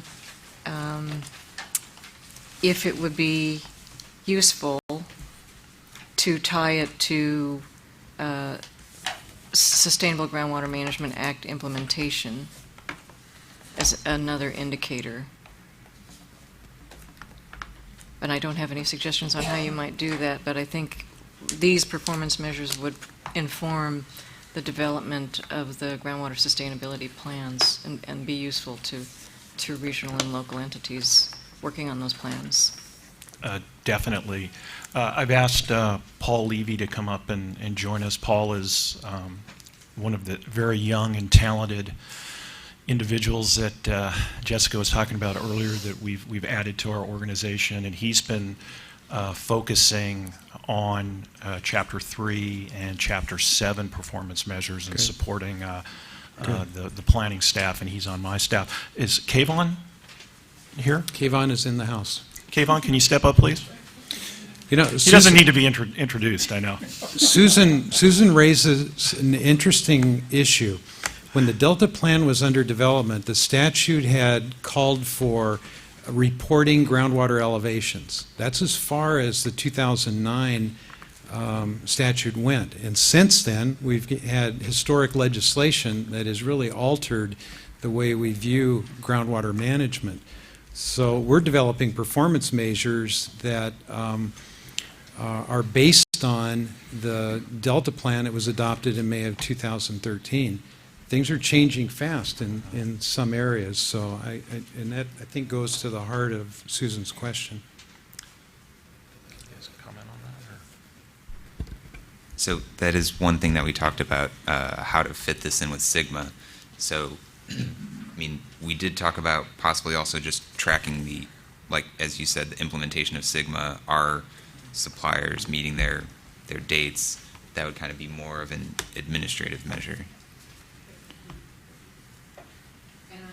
I think that's a good administrative measure. What I'd like to really see, though, is whether or not even the draft GSPs will actually help increase groundwater elevations or even the impact of them. And I don't know if it's possible to obtain that sort of data easily. But Kayvon looks like he wants to say something to me. I just want to confuse the issue. Surprise. He needs no introduction. So if the goal were to try and paint a picture for the council of the Delta Plan being your vision, how would we paint a picture using data that what you want to see happen, your vision is occurring? So when it comes to groundwater, we didn't have data-driven policies or recommendations. We talked about the need for better groundwater management. And in that, Sigma would be a great performance measure of that. And that is something that we can definitely add. In addition to that, we thought that it might be appropriate to add some metrics that would paint the picture of groundwater in the meantime. Because Sigma will take some time to come online and to really demonstrate a change. So we've developed this performance measure to just kind of paint the picture of what is happening with groundwater levels in the meantime. It's not a reflection of somebody doing good or somebody doing bad. It is what it is. It's just data that we can look at and draw our own conclusions. And it might be data that would show over the long term whether something like Sigma is actually effective. If we see that those trajectories continue or get worse, that's actually giving positive feedback that the council could then say something in the Delta plan. So I don't think that it's so just to sum up, I think we agree with you that Sigma is something that we should be possibly adding at this stage, or if not at this stage, maybe as we move forward with some other performance measure efforts. But I think this performance measure is also one that I think is good. Phil? I agree completely. I like this performance measure. And I hope that it does inform development of the groundwater sustainability plans. So if I'm hearing correctly, Sigma implementation is going to be an administrative measure. Maybe. We haven't added Sigma to our performance measures. That wasn't something that was in the Delta plan. This initial effort on the performance measures was to refine the existing performance measures that were in the Delta plan and to plug any gaping holes that we had. I think as we move forward in our updates, for example, the conveyance, storage, and operation principles, that would be an appropriate time to develop new performance measures. So this isn't the only effort on performance measures. This effort is to refine the ones that are in the Delta plan and to plug a gaping hole. Yeah, actually, because Sigma was maybe only a gleam in the eye when the Delta plan was adopted, our recommendation, in fact, was to update Bulletin 118, which hadn't been updated in many years, which would have given us information about critically overdrafted basins. And so the performance measure was developed in response to, well, what does the Delta plan ask for? So Sigma, in fact, went above and beyond what we asked for. And so if, for example, were to incorporate a new recommendation as part of our high priority amendments that Sigma should be implemented over, at X rate or with X milestones, then it would be entirely appropriate to add an administrative performance measure that says, was it done or not? I hope that's helpful. Good. Phil? Well, as usual, Susan's raised a really interesting question I had not thought about, but it relates to this and other sections. Even though performance measures are not regulatory in nature at the present time, I would almost predict to 100% certainty that somebody who doesn't like one of our performance measures will sue us to say, if you substitute the 5 year from now, Dr. Cliff Dom super duper tidal surge calculator never before used in California, you have to go through an amendment of the Delta plan to use it, which is really the question. On the data sources identified in this chart, are we restricting ourselves to just those data sources? And what legal authority do we have to update information with new technology, new methodologies, new calculations? Because they're happening all the time. And we don't want to get trapped in we got to amend the plan before we can consider a new technological advancement that gives us measurable information. Yeah, we totally agree on that. And one of the ideas that we've been thinking about is if we ask you to adopt the refined performance measures, but grant staff the flexibility to change this last column as needed as new technologies are available, but that the performance measures are the principles that you're trying to get us to measure, whereas the actual metrics, the components, would be flexible and we could adapt them without coming back to you. Yeah, those are the means and the ways to get there, but those are always constantly moving and changing. So the package that we would ask you to adopt would simply be the wording of the performance measure. And so we're erring on the side of giving you all the background data for how we think we'll approach that assessment, but really it's just on the wording of the performance measure. And in fact, I'll note that we are already being sued over our performance measures. So your 100% certainty was skewed by previous knowledge. Is that correct? Perhaps. Okay. All right. Anything more on Chapter 3? Chapter 4? Any questions, comments, input on Chapter 4? And if so, I'll pull up our experts on Chapter 4. Mr. Chairman, I would just reiterate my concern about the performance measures and not having a consequence to it. And I realize that we're required legislatively to create them, but without a consequence, what's the value besides just simply exposure or transparency to the lack of meeting the performance measure? I'm not quite sure how we create that or get through that, but I think it's an important component in the Water Board's flow criteria is a direct and very clear example. Back to the administrative titling or process that we're putting in, it is, as Councilmember Eisenberg just stated, I see the value in revisiting these publicly and transparently as being important to that adaptive management, to the technology that's created or implemented, to how we're how we are clarifying whether these goals and objectives have actually been met. So I still would throw that out as a question for us to continue to consider. Thank you. Okay, Phil?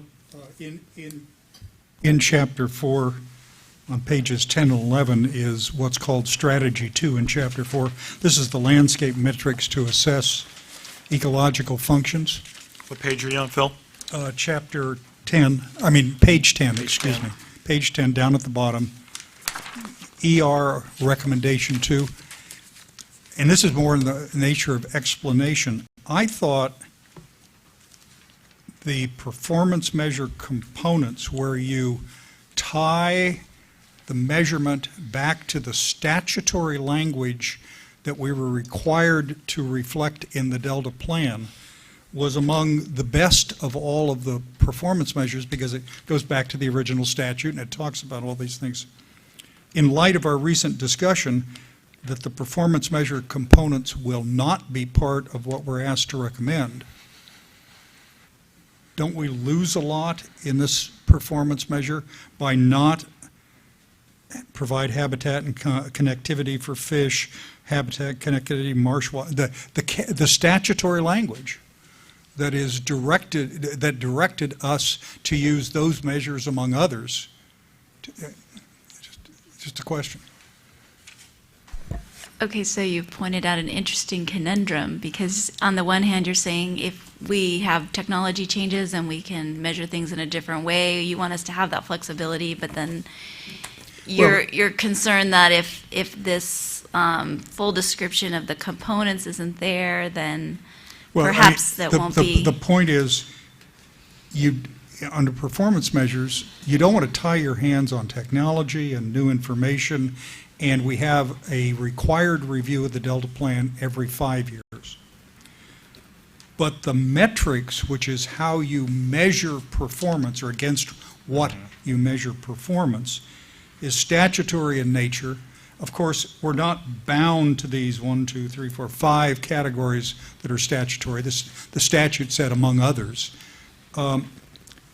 But do we have to go back and argue with everyone all over again to utilize this language because it's not part of the rewording? I don't know the answer to the question, but it's one of those things you ought to take a look at, because if you go through this elaborate process to identify revised language plus a methodology of how you'd apply it, but you lose the legal status of using those methodologies. There's Mr. Stevens back there. He'll have an answer for this, complete, thorough, and to the point. What was the question? Absolutely not. Absolutely not. But you raise you always raise interesting questions. But that was never the intent of this exercise, is to refine performance measures. I think the suggestion is to give staff flexibility to make changes to metrics that don't have a significant impact or otherwise change the actual performance measure. So the performance measure refinement package that we're going to present to you in February with your adoption, there'll actually be amendments to the Delta Plan. So your Delta Plan has, you'll recall, two working legal components, we call them. Recommendations, which don't have they're not binding, not the force of law, and then you've got regulatory policies that were turned into regulations.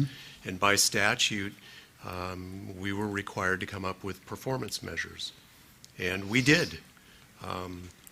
You also said in your Delta Plan that due to the complexity and the interrelationship and the iterative nature, that you were going to engage in an exercise to refine those existing performance measures. This is that process, which has been very robust to date. Those measures, once you adopt them, will become formal amendments to the Delta Plan. They don't have to go through CEQA. They don't have to go through the Administrative Procedures Act, because they're not amending the actual legal components of the plan, the recommendations or the regulatory policies.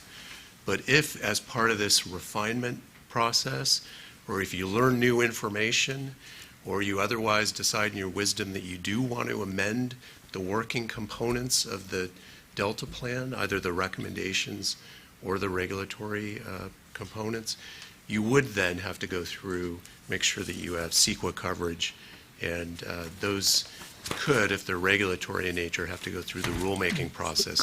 The performance measures, you don't have to go through those processes, but they are formal amendments to your Delta Plan. Take this one, which is, this is among the more interesting of the performance measures, because it also deals with a professional category under development, landscape ecology, and attempting to combine biological sciences with non-biological science information on landscape uses. Page 10, Chris. Yeah, this is all page 10. Okay. And here's the language currently that maybe you'll recommend. Assess the extent and distribution of specific ecological functions, use metrics for specified species or guilds of wildlife, and define how the functions quantify. That's the language that, and I can understand the metrics, because it's tied to the statutory language on the Delta Plan that told us to pay attention to all of these things and build these 5 categories into the Delta Plan. But I don't know if you were in the room, but the performance measure components will apparently not be part of what we are asked to adopt at the next meeting. That's the 5th column, or 6th, or the final column.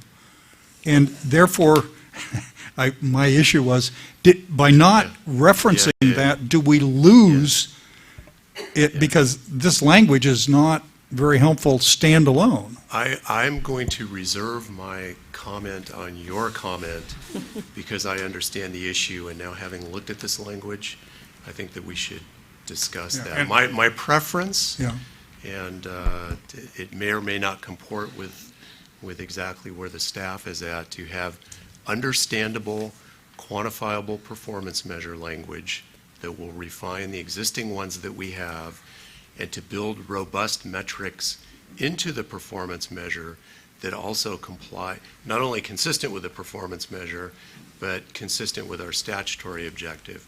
Now, I think, having said that, if staff has the flexibility, for instance, if measuring at a particular gauge in the Delta, it turned out that there was a new measurement station or something that was more effective, but didn't necessarily change the performance measure, you still have metrics of actually going out and measuring, but the actual location changed without changing the performance measure. I would assume that the council would want to give the staff the flexibility to change that metric without having to come back, present to the council, and go through some kind of adoption of the Delta Plan. But if there's significant metrics that are integral to the nature of the performance measure, I would think that would be packaged and brought to the council for adoption. Well, look, I don't disagree. I mean, I think this is just terrific. I like this report. It's gone a long way. I just think you all ought to get together and talk about how we retain staff discretion to use new technology, new scientific information, and new sources of information without encumbering them with elaborate procedures, and how that fits with the language. So one of the things that we've talked about as an idea is having technical appendices that wouldn't be necessarily taken to you for approval, but would provide the explanation of what is meant by these performance measures and have more detail about these things, like the components of the performance measure and why they are there. I mean, we can't put that all into the spreadsheet. So that's one approach that we've talked about, and that way it's transparent. There's a way to understand more detail, but yet it's not something that you as a council has to vote on. And lock into the language of the Delta Yeah, plan. seems like a good approach. Yeah, absolutely. Integrating some flexibility is a fantastic approach. Keeping in mind that it's your Delta plan and the performance measures are required by statute, as the Vice Chair pointed out, and we do currently have a robust set of performance measures, and that those performance measures are formal parts of your Delta plan. So we will be coming to you for an actual vote, which will change the Delta plan. They'll be included in an appendix of the Delta plan, and so I think that we'll try to balance in the right way what Jessica Davenport was talking about, the flexibility on the metrics that don't significantly change the actual measures that you voted on. Right, but providing the underlying reasoning and information without cluttering up the document itself. And again, the theme of all this, and this is great credit to John Ryan and his staff of young professionals, is that we're committed to updating and refining our performance measures, because that means that we're serious, well, you're serious about adaptively managing your plan, and that there actually is a workable feedback loop to keep things current. And so they should be applauded for that effort. Yeah, this is good. Anything else on Chapter 4? I had one more, Mr. Chairman, that I wanted to come back to. Thank you. Page, my eyes are getting old, 6. Page 6. The second strategy on the list about current Delta plan wording from flow patterns, originally or current language is to support a healthy estuary, restoring in-delta flows to more natural functional flow patterns. The proposed Delta plan wording isolates or moves that geographic or pinpoints it to the YOLO bypass area.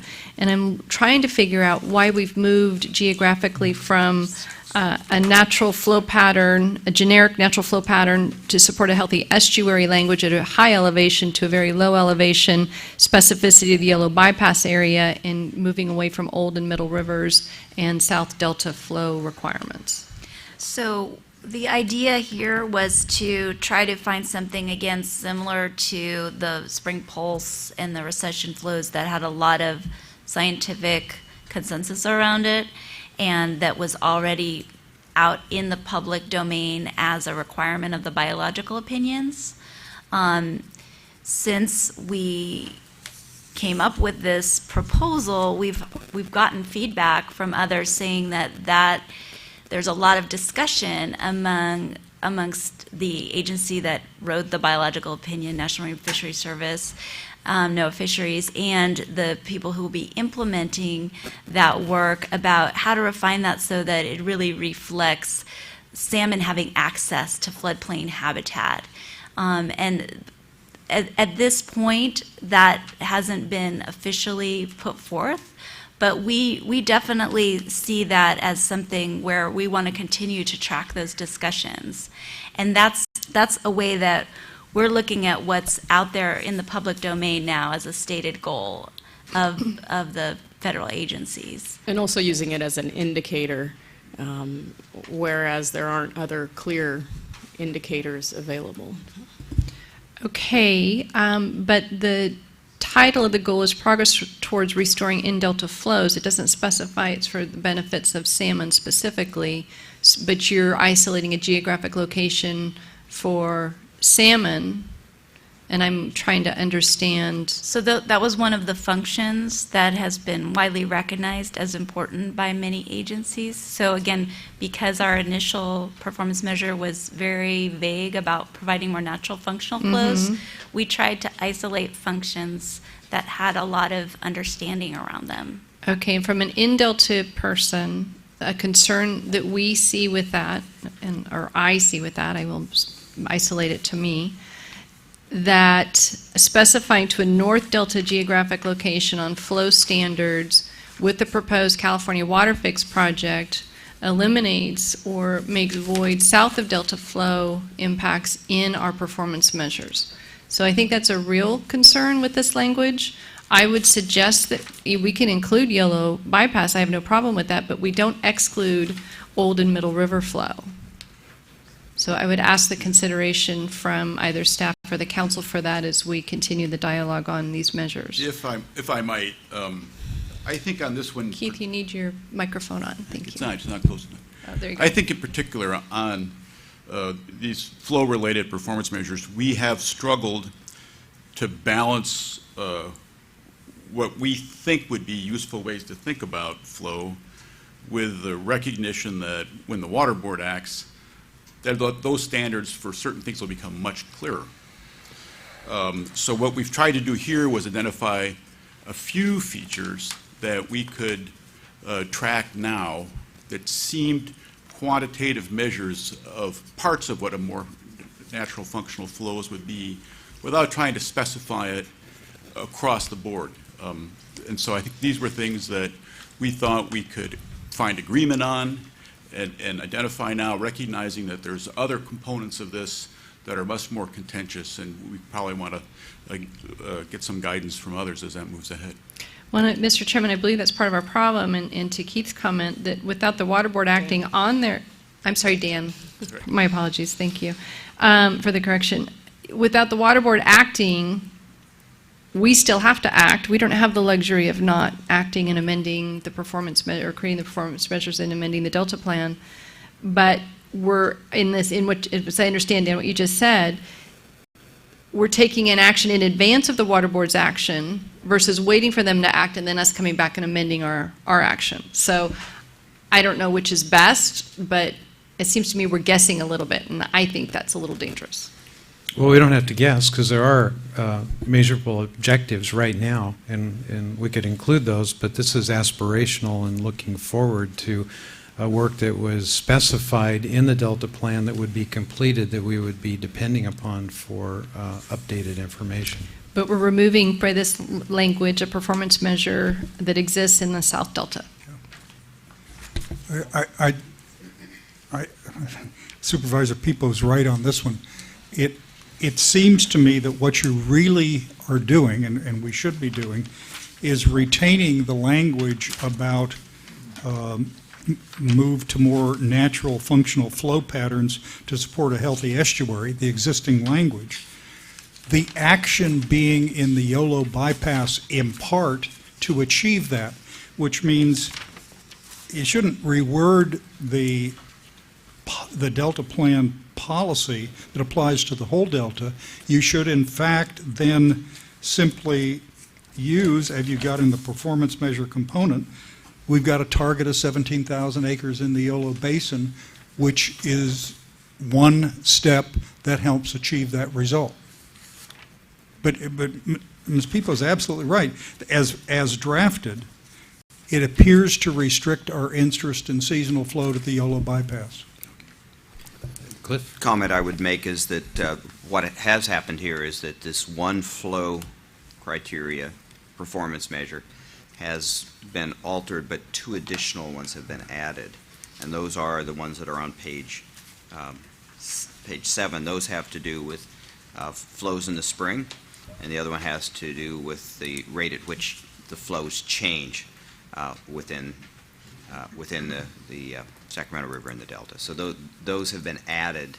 So the attempt here, I think, was to pull one performance measure into three that gave us a little bit more ability to be quantitative and specific.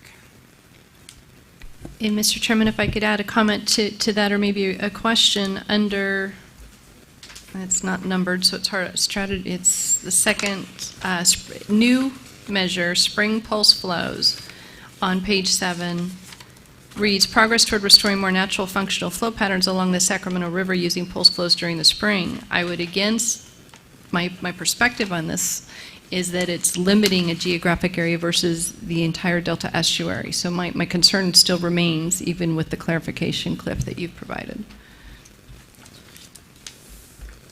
This is focused on a seasonality, a certain time of the year, which was, I think, the intent of putting in the spring flows, because there's so many biological processes that are cued to those initiating flows that require higher turbidity, higher velocities. And that's the reason, I think, the rationale for coming up with that flow criteria. But I think we've heard your concern, Mary. Okay, thank you, Jessica. Yeah. Is it possible that some of our water quality performance measures would get at what Ms. Pifo is interested in? I would have to defer to our water quality expert on that, who's not at the table at the moment, but maybe is here?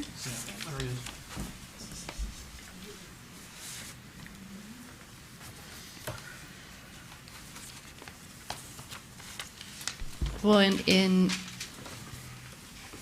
to clarify my point, my concern is we're identifying geography specifically with versus the delta as a whole, the delta estuary as a whole, and it does seem that we need to clarify that these are partial ways to get at this holistic picture of all the natural functional flows. That it's a very complex system, and maybe if we took the time, we would come up with 100 different metrics for natural functional flows throughout the system, but we're starting small with a few that have a lot of scientific consensus, or they've already been put out there by one of the agencies as a goal. And I think what we're trying to do is base it on what we know we can measure, and what we know there is scientific consensus is a good measurement. And beyond that, we are reliant on the state board, who's going to be putting in a significant amount of effort studying these issues to come up with new metrics, which we could then incorporate into our measurement, and additional amendments, because in 2016 we are going to be spending a lot of time talking about conveyance, storage, and operations, and with any amendment will come additional performance measures. So, Sam, the question is, do some of these concerns show up in Chapter 6? I think they do. I think this points out how complex and difficult flow issues are in the Delta is one thing I would say. I think the one measure that does speak to this in water quality is the one on salinity in X2, and that really addresses how much outflow is going out from the Delta towards the bay. So there are definitely some water quality and flow relationships there that are captured in water quality section. Although I think the point that there could be an expansion and look at other flow measurements is probably a good one. And the reverse flows and Old Middle River reverse flows are not really, they're addressed kind of indirectly by the state board's flow standards for the Delta. They're addressed more directly in the biological opinions. So I would say more to come would be the way I would put that. We'll take a look. Okay. Anything else on Chapter 4? Then let's move on to Chapter 5.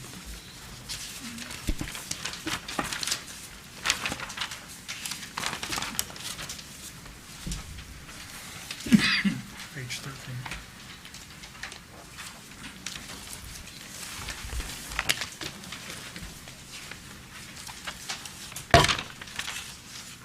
Right, Chapter 5 begins on page 13. Questions or comments? Question. Phil.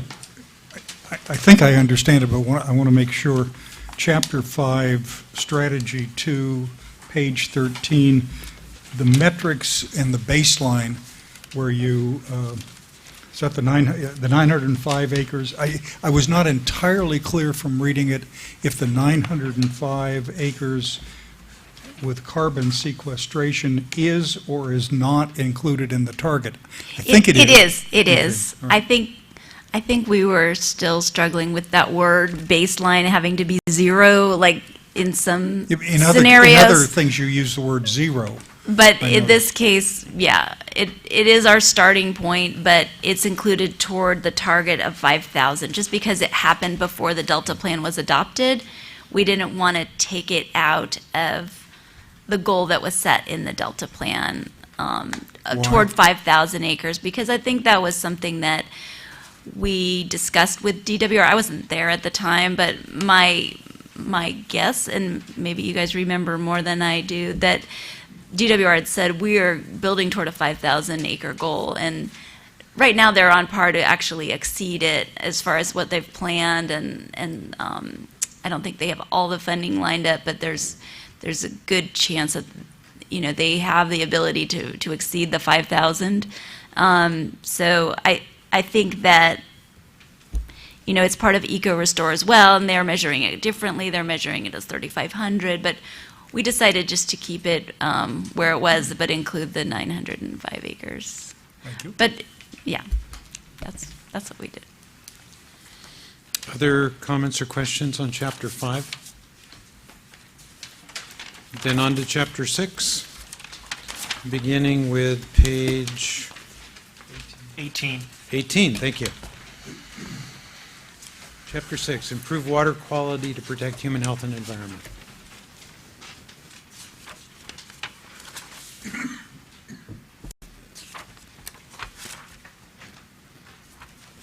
Anything here? All right, on to the final Chapter 7, beginning on page 25. Reduce risk.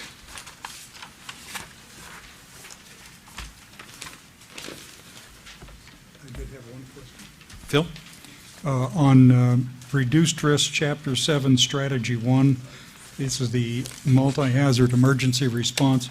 You've got a target of 100%, but no date. This is in the performance measure components. What page, Phil? First Page one. 25. First one on page 25. I mean, the language is the same in the policy, but the performance measure components now have a target of 100%, 11 out of 11, by when? What date? If that's a metric. You can't, got to have a date with it to make sense, I think. Well, some of the recommendations in the multi-hazard plan have dates, but I'm aware of that. yes, but then the But all 11 have not been adopted. Should they be adopted? We said the performance measure says yes. That'll be a judge. But we had no deadline for adoption in the Delta plan, right? Correct. Shouldn't in the metrics there be something like that? So if it were adopted in the year 2395, it would be successfully adopted. Just a suggestion. No, good suggestion, Phil. Or was there an administrative, I don't remember if there was an administrative performance measure that relates to this? We'll take a look. Yeah, okay. Yeah. A question? Anything else on Chapter 7? Okay. John, Jessica, and team, good work. You have received a number of questions to follow up on prior to our revisiting this next month. But I again want to compliment you. It's hard to describe how much work has gone into these 27 pages, but I've seen you scurrying around the office for a year. And I don't think anybody can fully appreciate the thought and the detail that was necessary to craft this, and now you've got a few more things to work on. Okay? Thank you very much, Randy, and thank the council for the input. Appreciate it. Thank you very much. Thank you. I'm going to guess that there's some public comment requests, but no. Okay. Then we are, we have recognized that we've received numerous written submission. Council's been provided that, and as Jessica mentioned, those letters for anybody interested can be found on the table outside. Reber Gate with loofers. Yeah. Some engineering and technical advice. Okay, on to file item number 11, endorsement of issue paper improving habitats along Delta levees and update on the Delta levees investment strategy.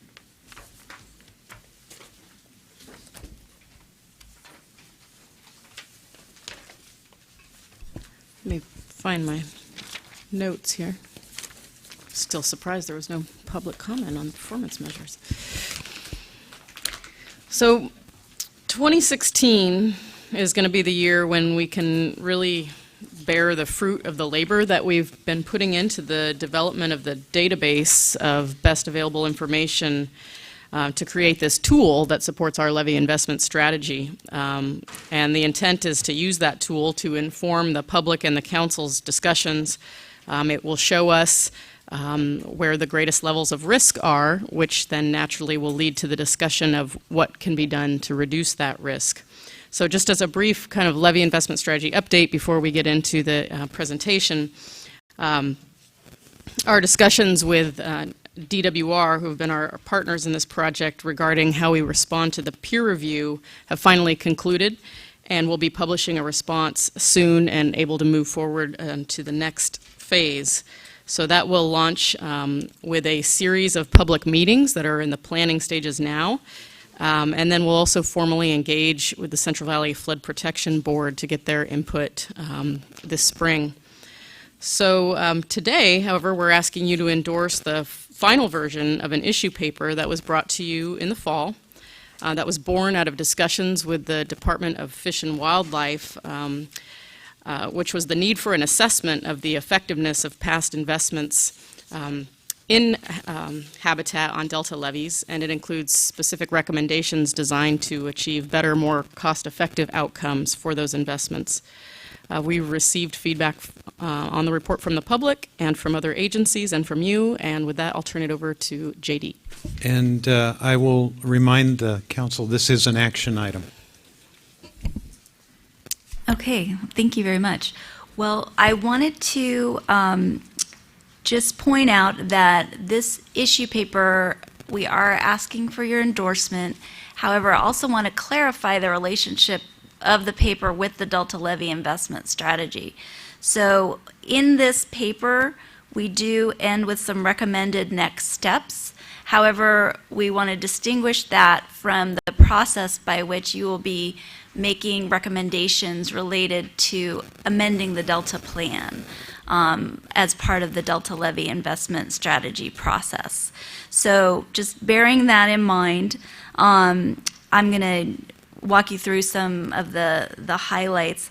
I also, before I go into the presentation, I want to draw your attention in the staff report to page 5, which describes the changes that we made in response to input from you as well as the public and some of the experts who gave us feedback. All right, so with that, I will I thought it would be great to have some pictures because habitat on levees is kind of an amorphous topic until you actually start to look at things. It's a highly altered ecosystem that we have in the Delta, yet it's kind of magical and interesting. So it's nice to take a look. So basically, we have some habitat out there that gives you a sense of what the historical habitat was, and And we have some kind of technical names for these habitat types that we use in the paper.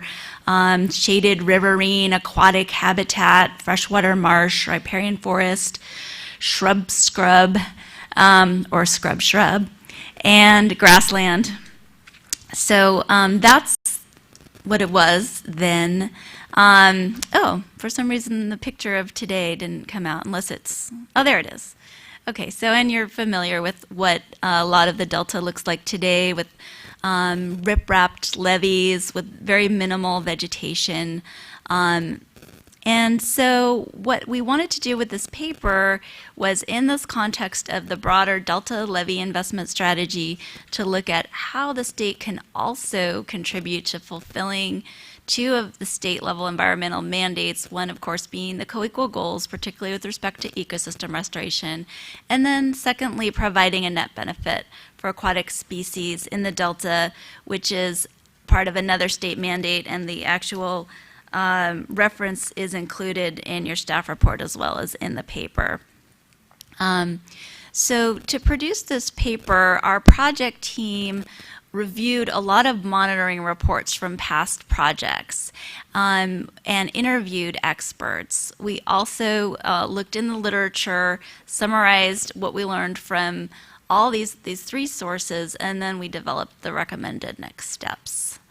So one of the things that we felt was important was to understand what do we mean by a setback levee, because people will just often use this term of like, well, why don't we do more setback levees? So we actually looked to the Central Valley Flood Protection Plan's conservation strategy, where they described what it takes to have a setback levee that actually restores floodplain riparian functions. And that often involves setting a levee back hundreds of yards or meters, whichever you prefer, in order to have that space and also having the appropriate elevations. So within the Delta, there's a limited geographic area in which a levee setback as defined in the floodplains conservation strategy could actually take place. They do exist, but we wanted to see the spectrum. So that's one option, is a setback levee.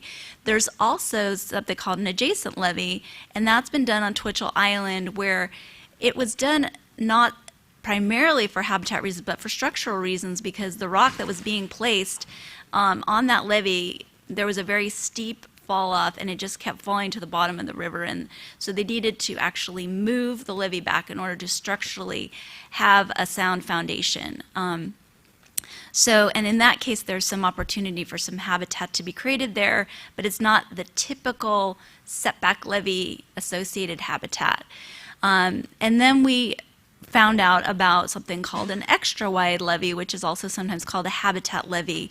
And you'll see why this is important for it to be extra wide when we get to the idea of the regulatory requirements and the constraints.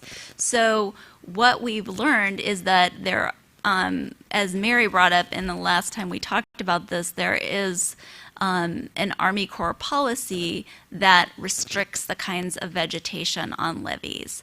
And then if those requirements are not met, there are liability concerns. So that is a very important issue. Of course, there's also feasibility issues associated with different kinds of levee habitat improvements. And then there's a question of landowner interest. So this diagram gives you a sense of why an extra wide levee could help you get around some of these problems.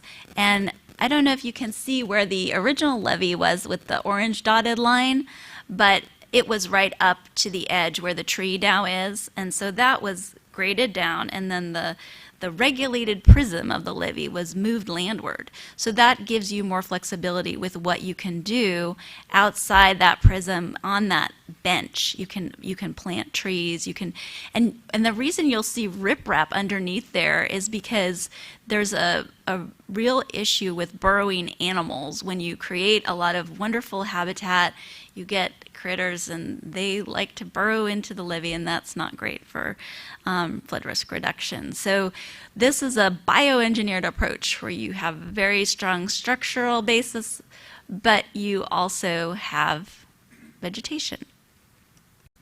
So here's an example that we learned about done on Beaver Slough. So you can see how they built this bench, and then they were able to vegetate it just within 7 years. The vegetation grew up quite tall and overhanging to provide that benefit to aquatic species as well as birds and other terrestrial species. So what are some of these benefits that the channel margin habitat provides? Well, first of all, we learned that there's sometimes the question of, if you're going to keep a levee in place, does it even matter if you have mitigation, because it's still a rip-wrapped levee?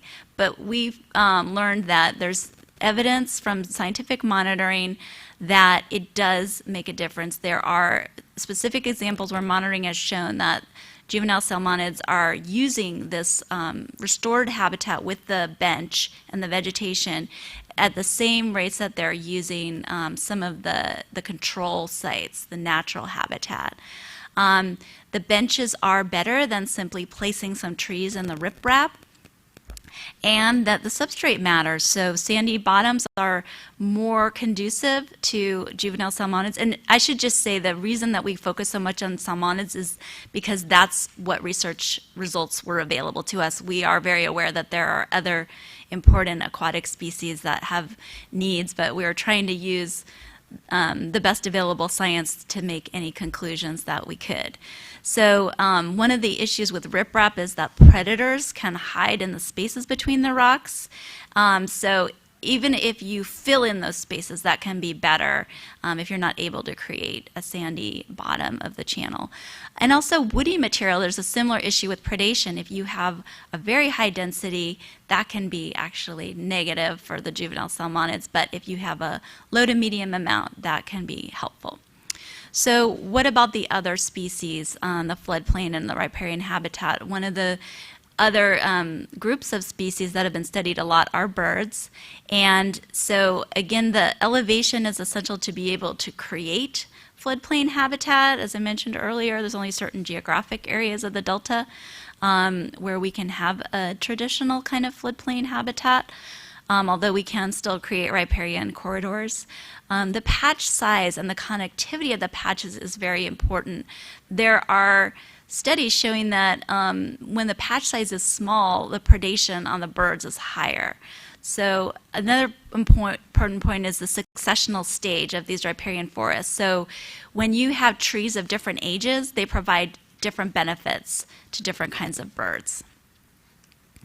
So what did we recommend? One of the things that I didn't go into as much because I was really wanting to show you guys pictures, but was the fact that the data that we had didn't allow us to draw the conclusions that we had initially hoped for as far as cost effectiveness of different types of projects. We did learn a lot about costs, and all those costs are presented, but we didn't feel that they gave us a strong basis for concluding things beyond the economies of scale aspect of investing in a larger project, maybe having a better per acre cost. But as far as the effectiveness, there were only a few projects that had fish and wildlife response measured, so we really feel that that is an appropriate performance measure for these projects, and it would be part of an adaptive management plan, which is already called for by the Delta Plan regulations for covered actions in the Delta.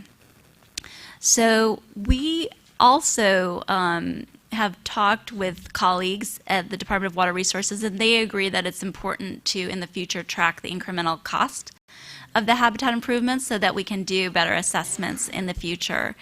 And then the third point, of considering the trade-offs associated with on-site and off-site mitigation.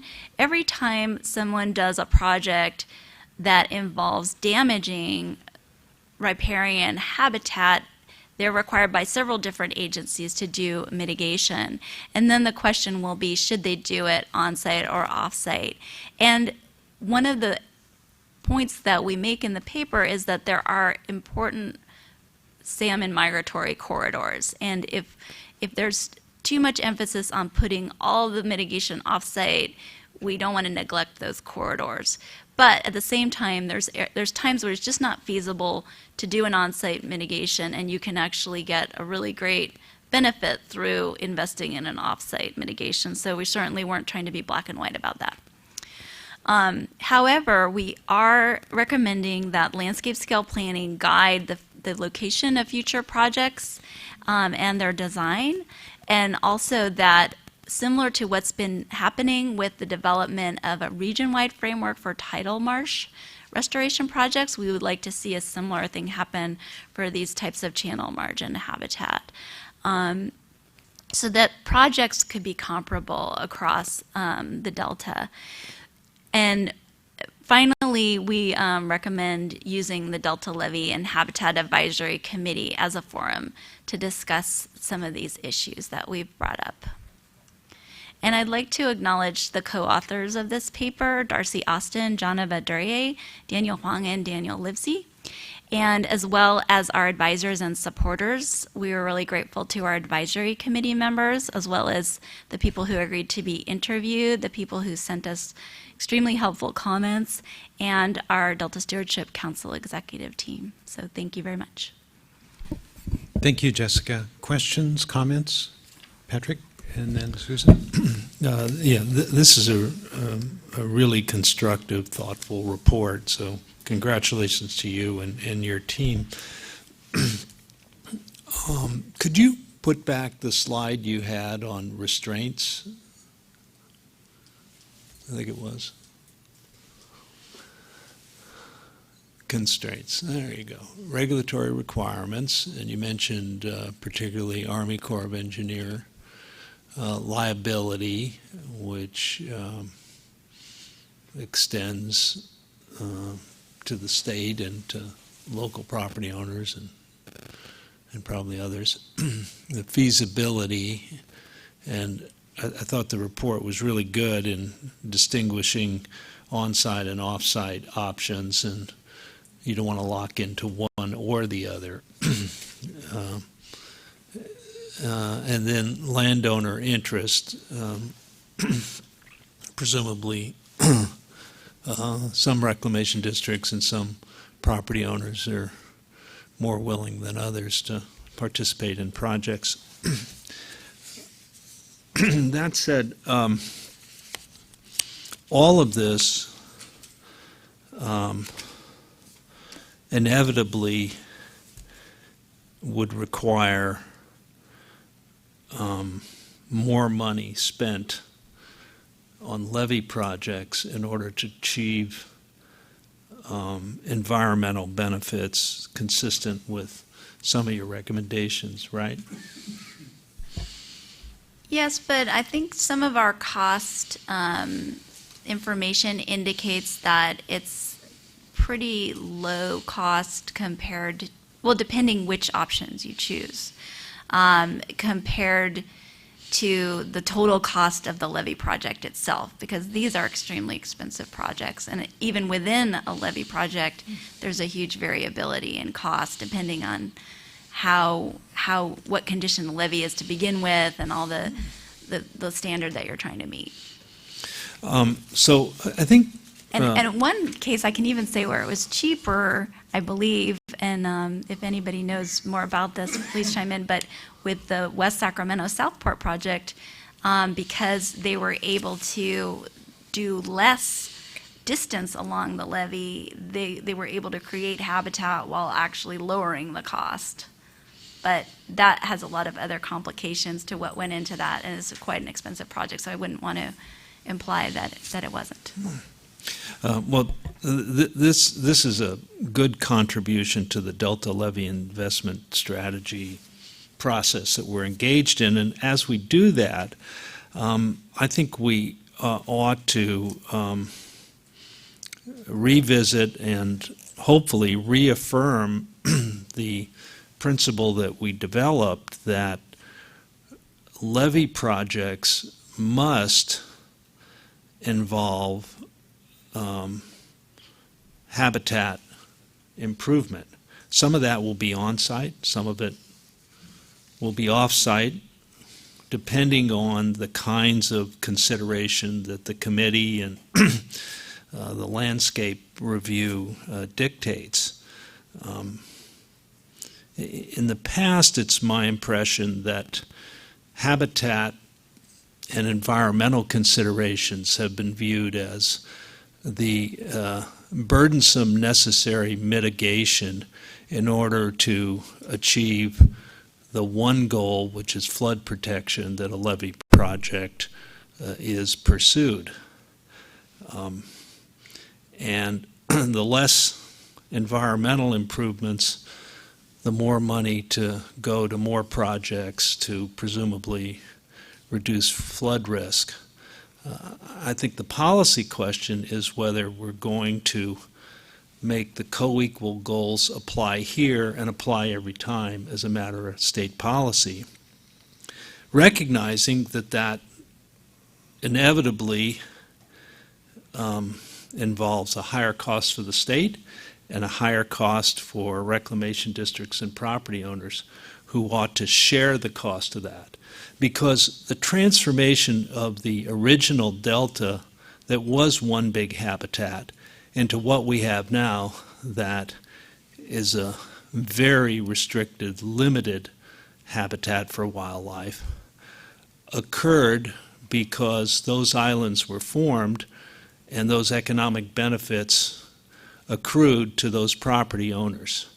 So the protection of those properties ought to involve the contribution of those property owners as well as the state, and the state's commitment not just sometimes but always to make the co-equal goals apply when we do levee improvement projects. So this report helps us think about how to do it wisely, how to measure it, and ultimately, hopefully, how to assure that it's a state policy.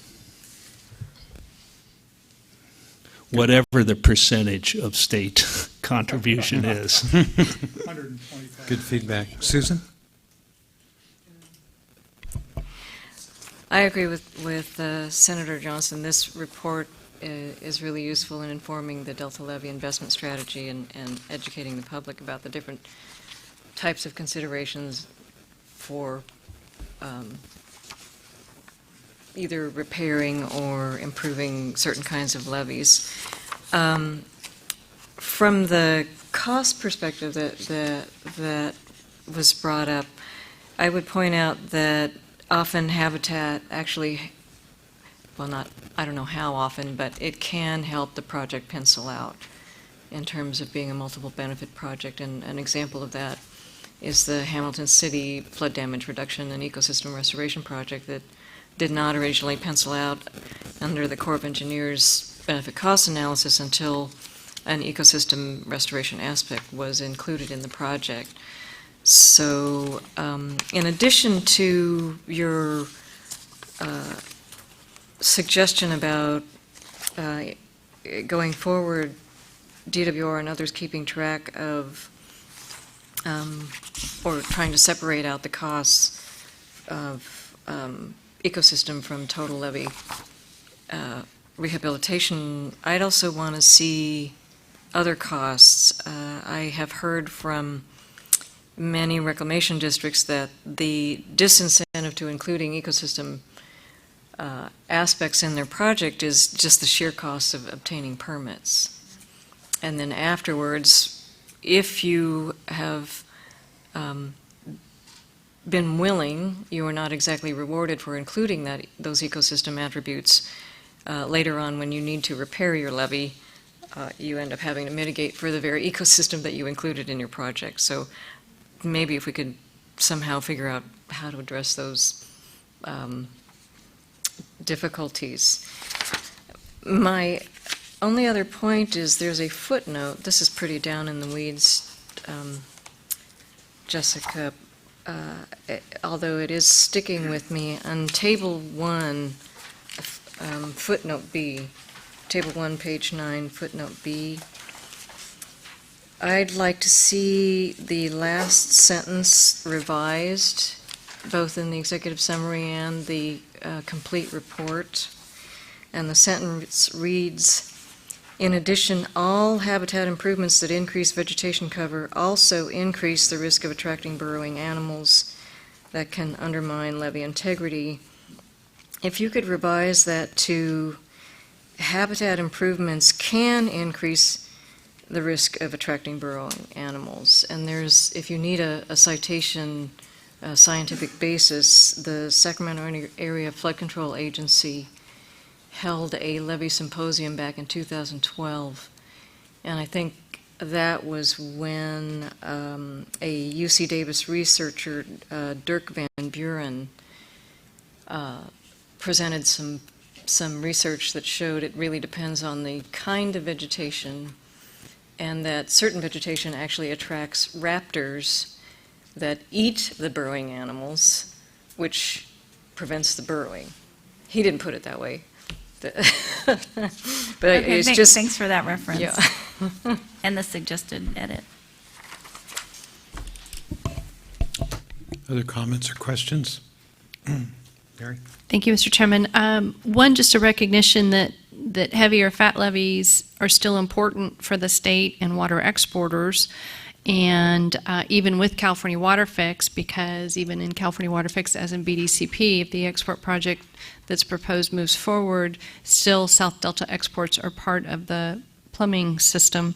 So my question would be, if we've clearly defined who is going to pay for those levies within that support system, and if we want to highlight that. And on behalf of the Delta Protection Commission, we have two comments. One would be recommendations on pages 10 through 12 should indicate that public funding should pay for habitat improvements that go beyond mitigation requirements. Something to consider. And number two, should there also be a recommended next step that there be no habitat improvements along a freshwater export corridor? We don't want to encourage salmon or smelt to be on the pathway to the export pumps. That's obviously a critical problem we're addressing and or struggling with today and trying to address. So those two considerations, or three, and I don't know if you have any comments to them, Jessica. I don't have any comments. So are you actually suggesting edits now? Are you considering this for future consideration in the Delta Levy investment strategy process? Well, probably both, and I'll look to Eric Vink, our Executive Director for the Delta Protection Commission. My suggestion is both. Eric, would you have a different recommendation? Eric's saying yes. So specifically then, just to indicate in the summary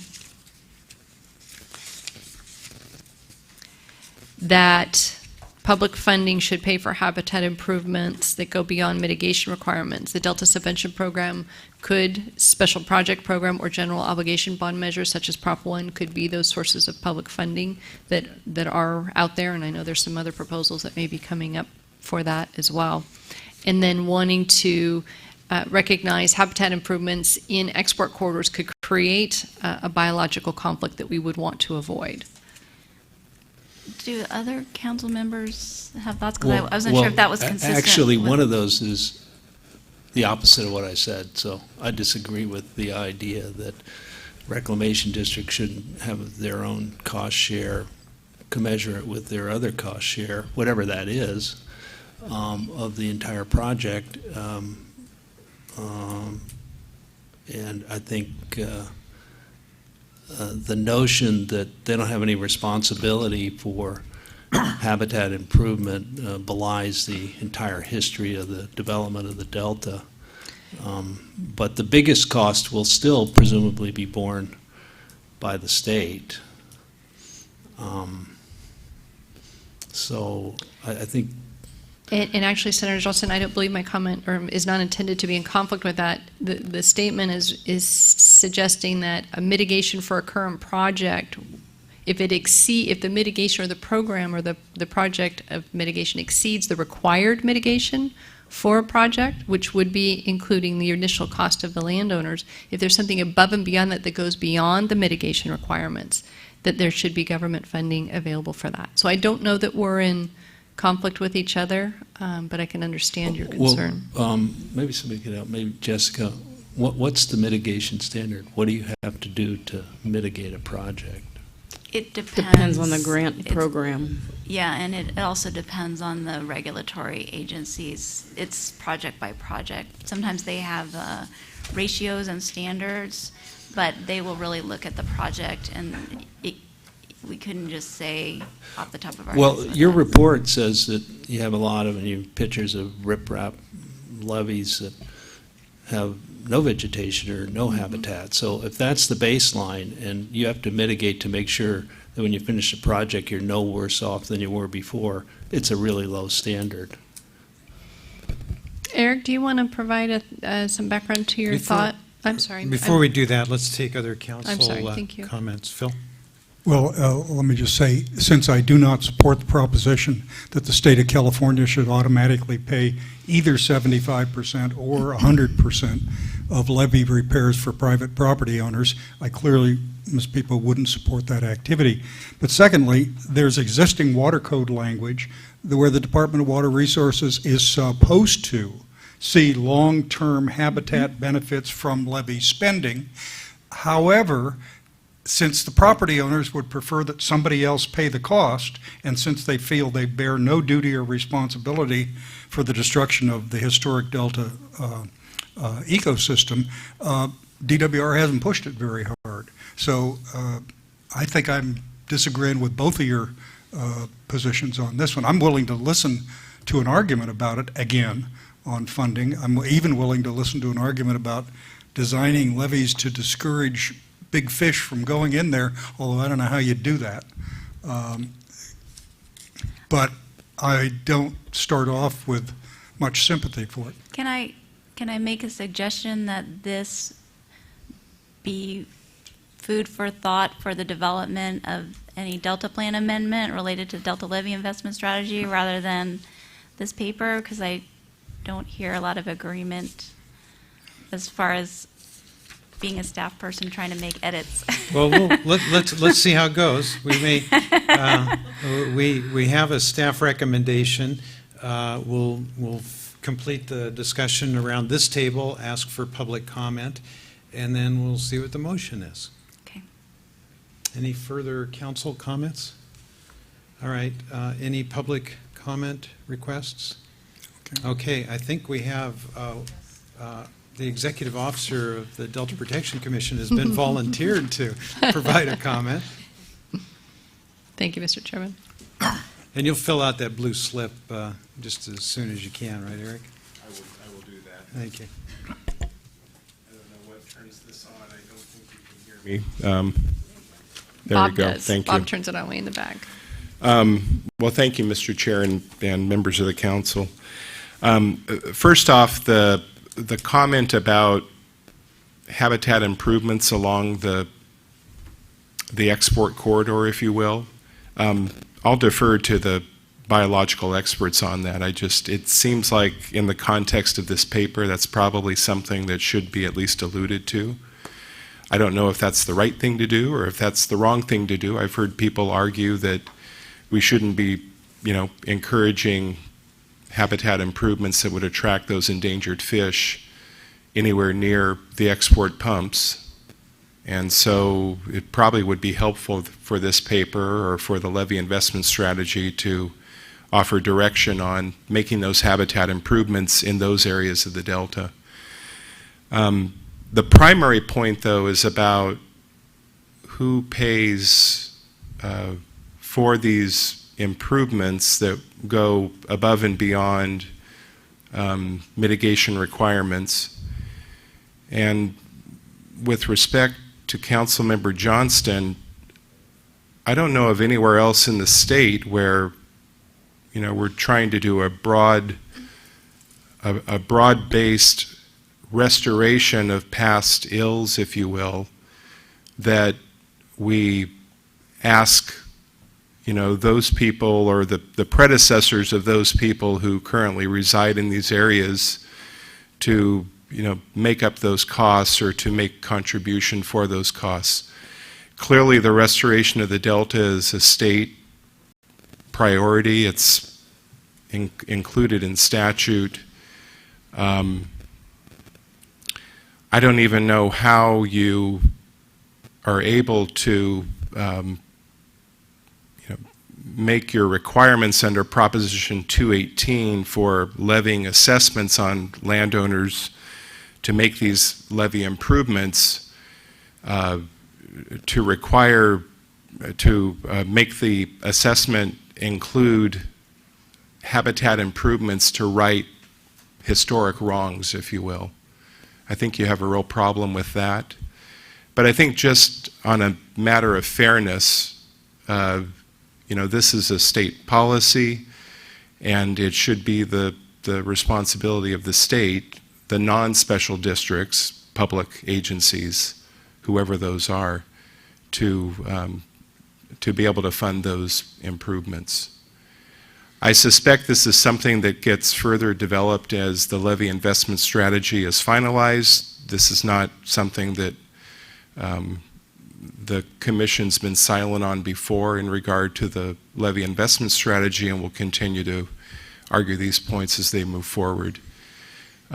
Whether it's appropriate in this paper or not, I'm not sure, but I think it's definitely a question that requires further discussion. Yeah. So I hope that clarifies. Yeah, thank you. And I would agree with you that we probably have a better venue to bring this up than amending the white paper, but we'll see what the council's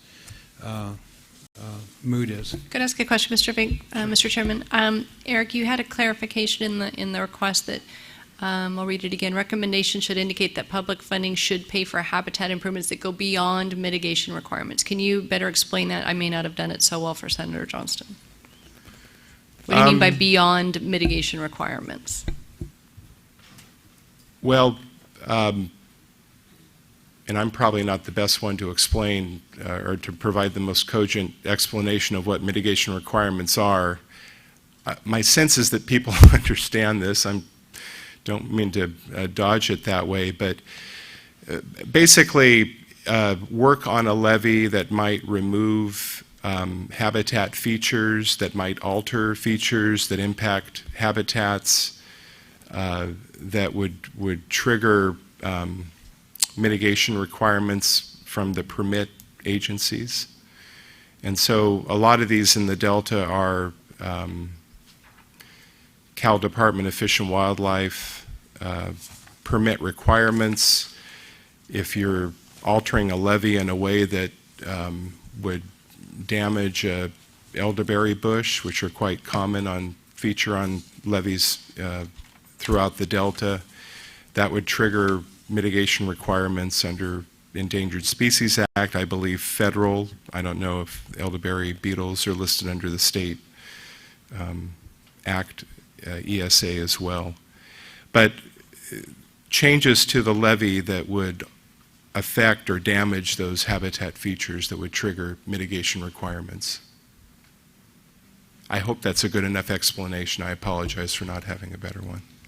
Mr. Chairman, I think I would agree that we want to have this discussion more thoroughly vetted under the larger policy, and we can work together with staff as the commission to maybe more clearly define the request. Thank you. I would agree with Mary, and I mean, I would move adoption of the report. The report doesn't deal with the financing issue either in the way I'd like to or the way Mary would or somebody else. So I think the report stands on its own as a contribution, no matter how we resolve the other issue, which I would agree fits better into the larger strategy discussion. Okay, we have a motion and a second. Discussion on the motion? Let's vote. Gamble, aye. Tatayan, aye. Brown eye. Eisenberg, aye. Fiorini, aye. PFO, aye. Motion passes unanimously. Is there any public comment requests for anything in general? No. Greg has a blue slip.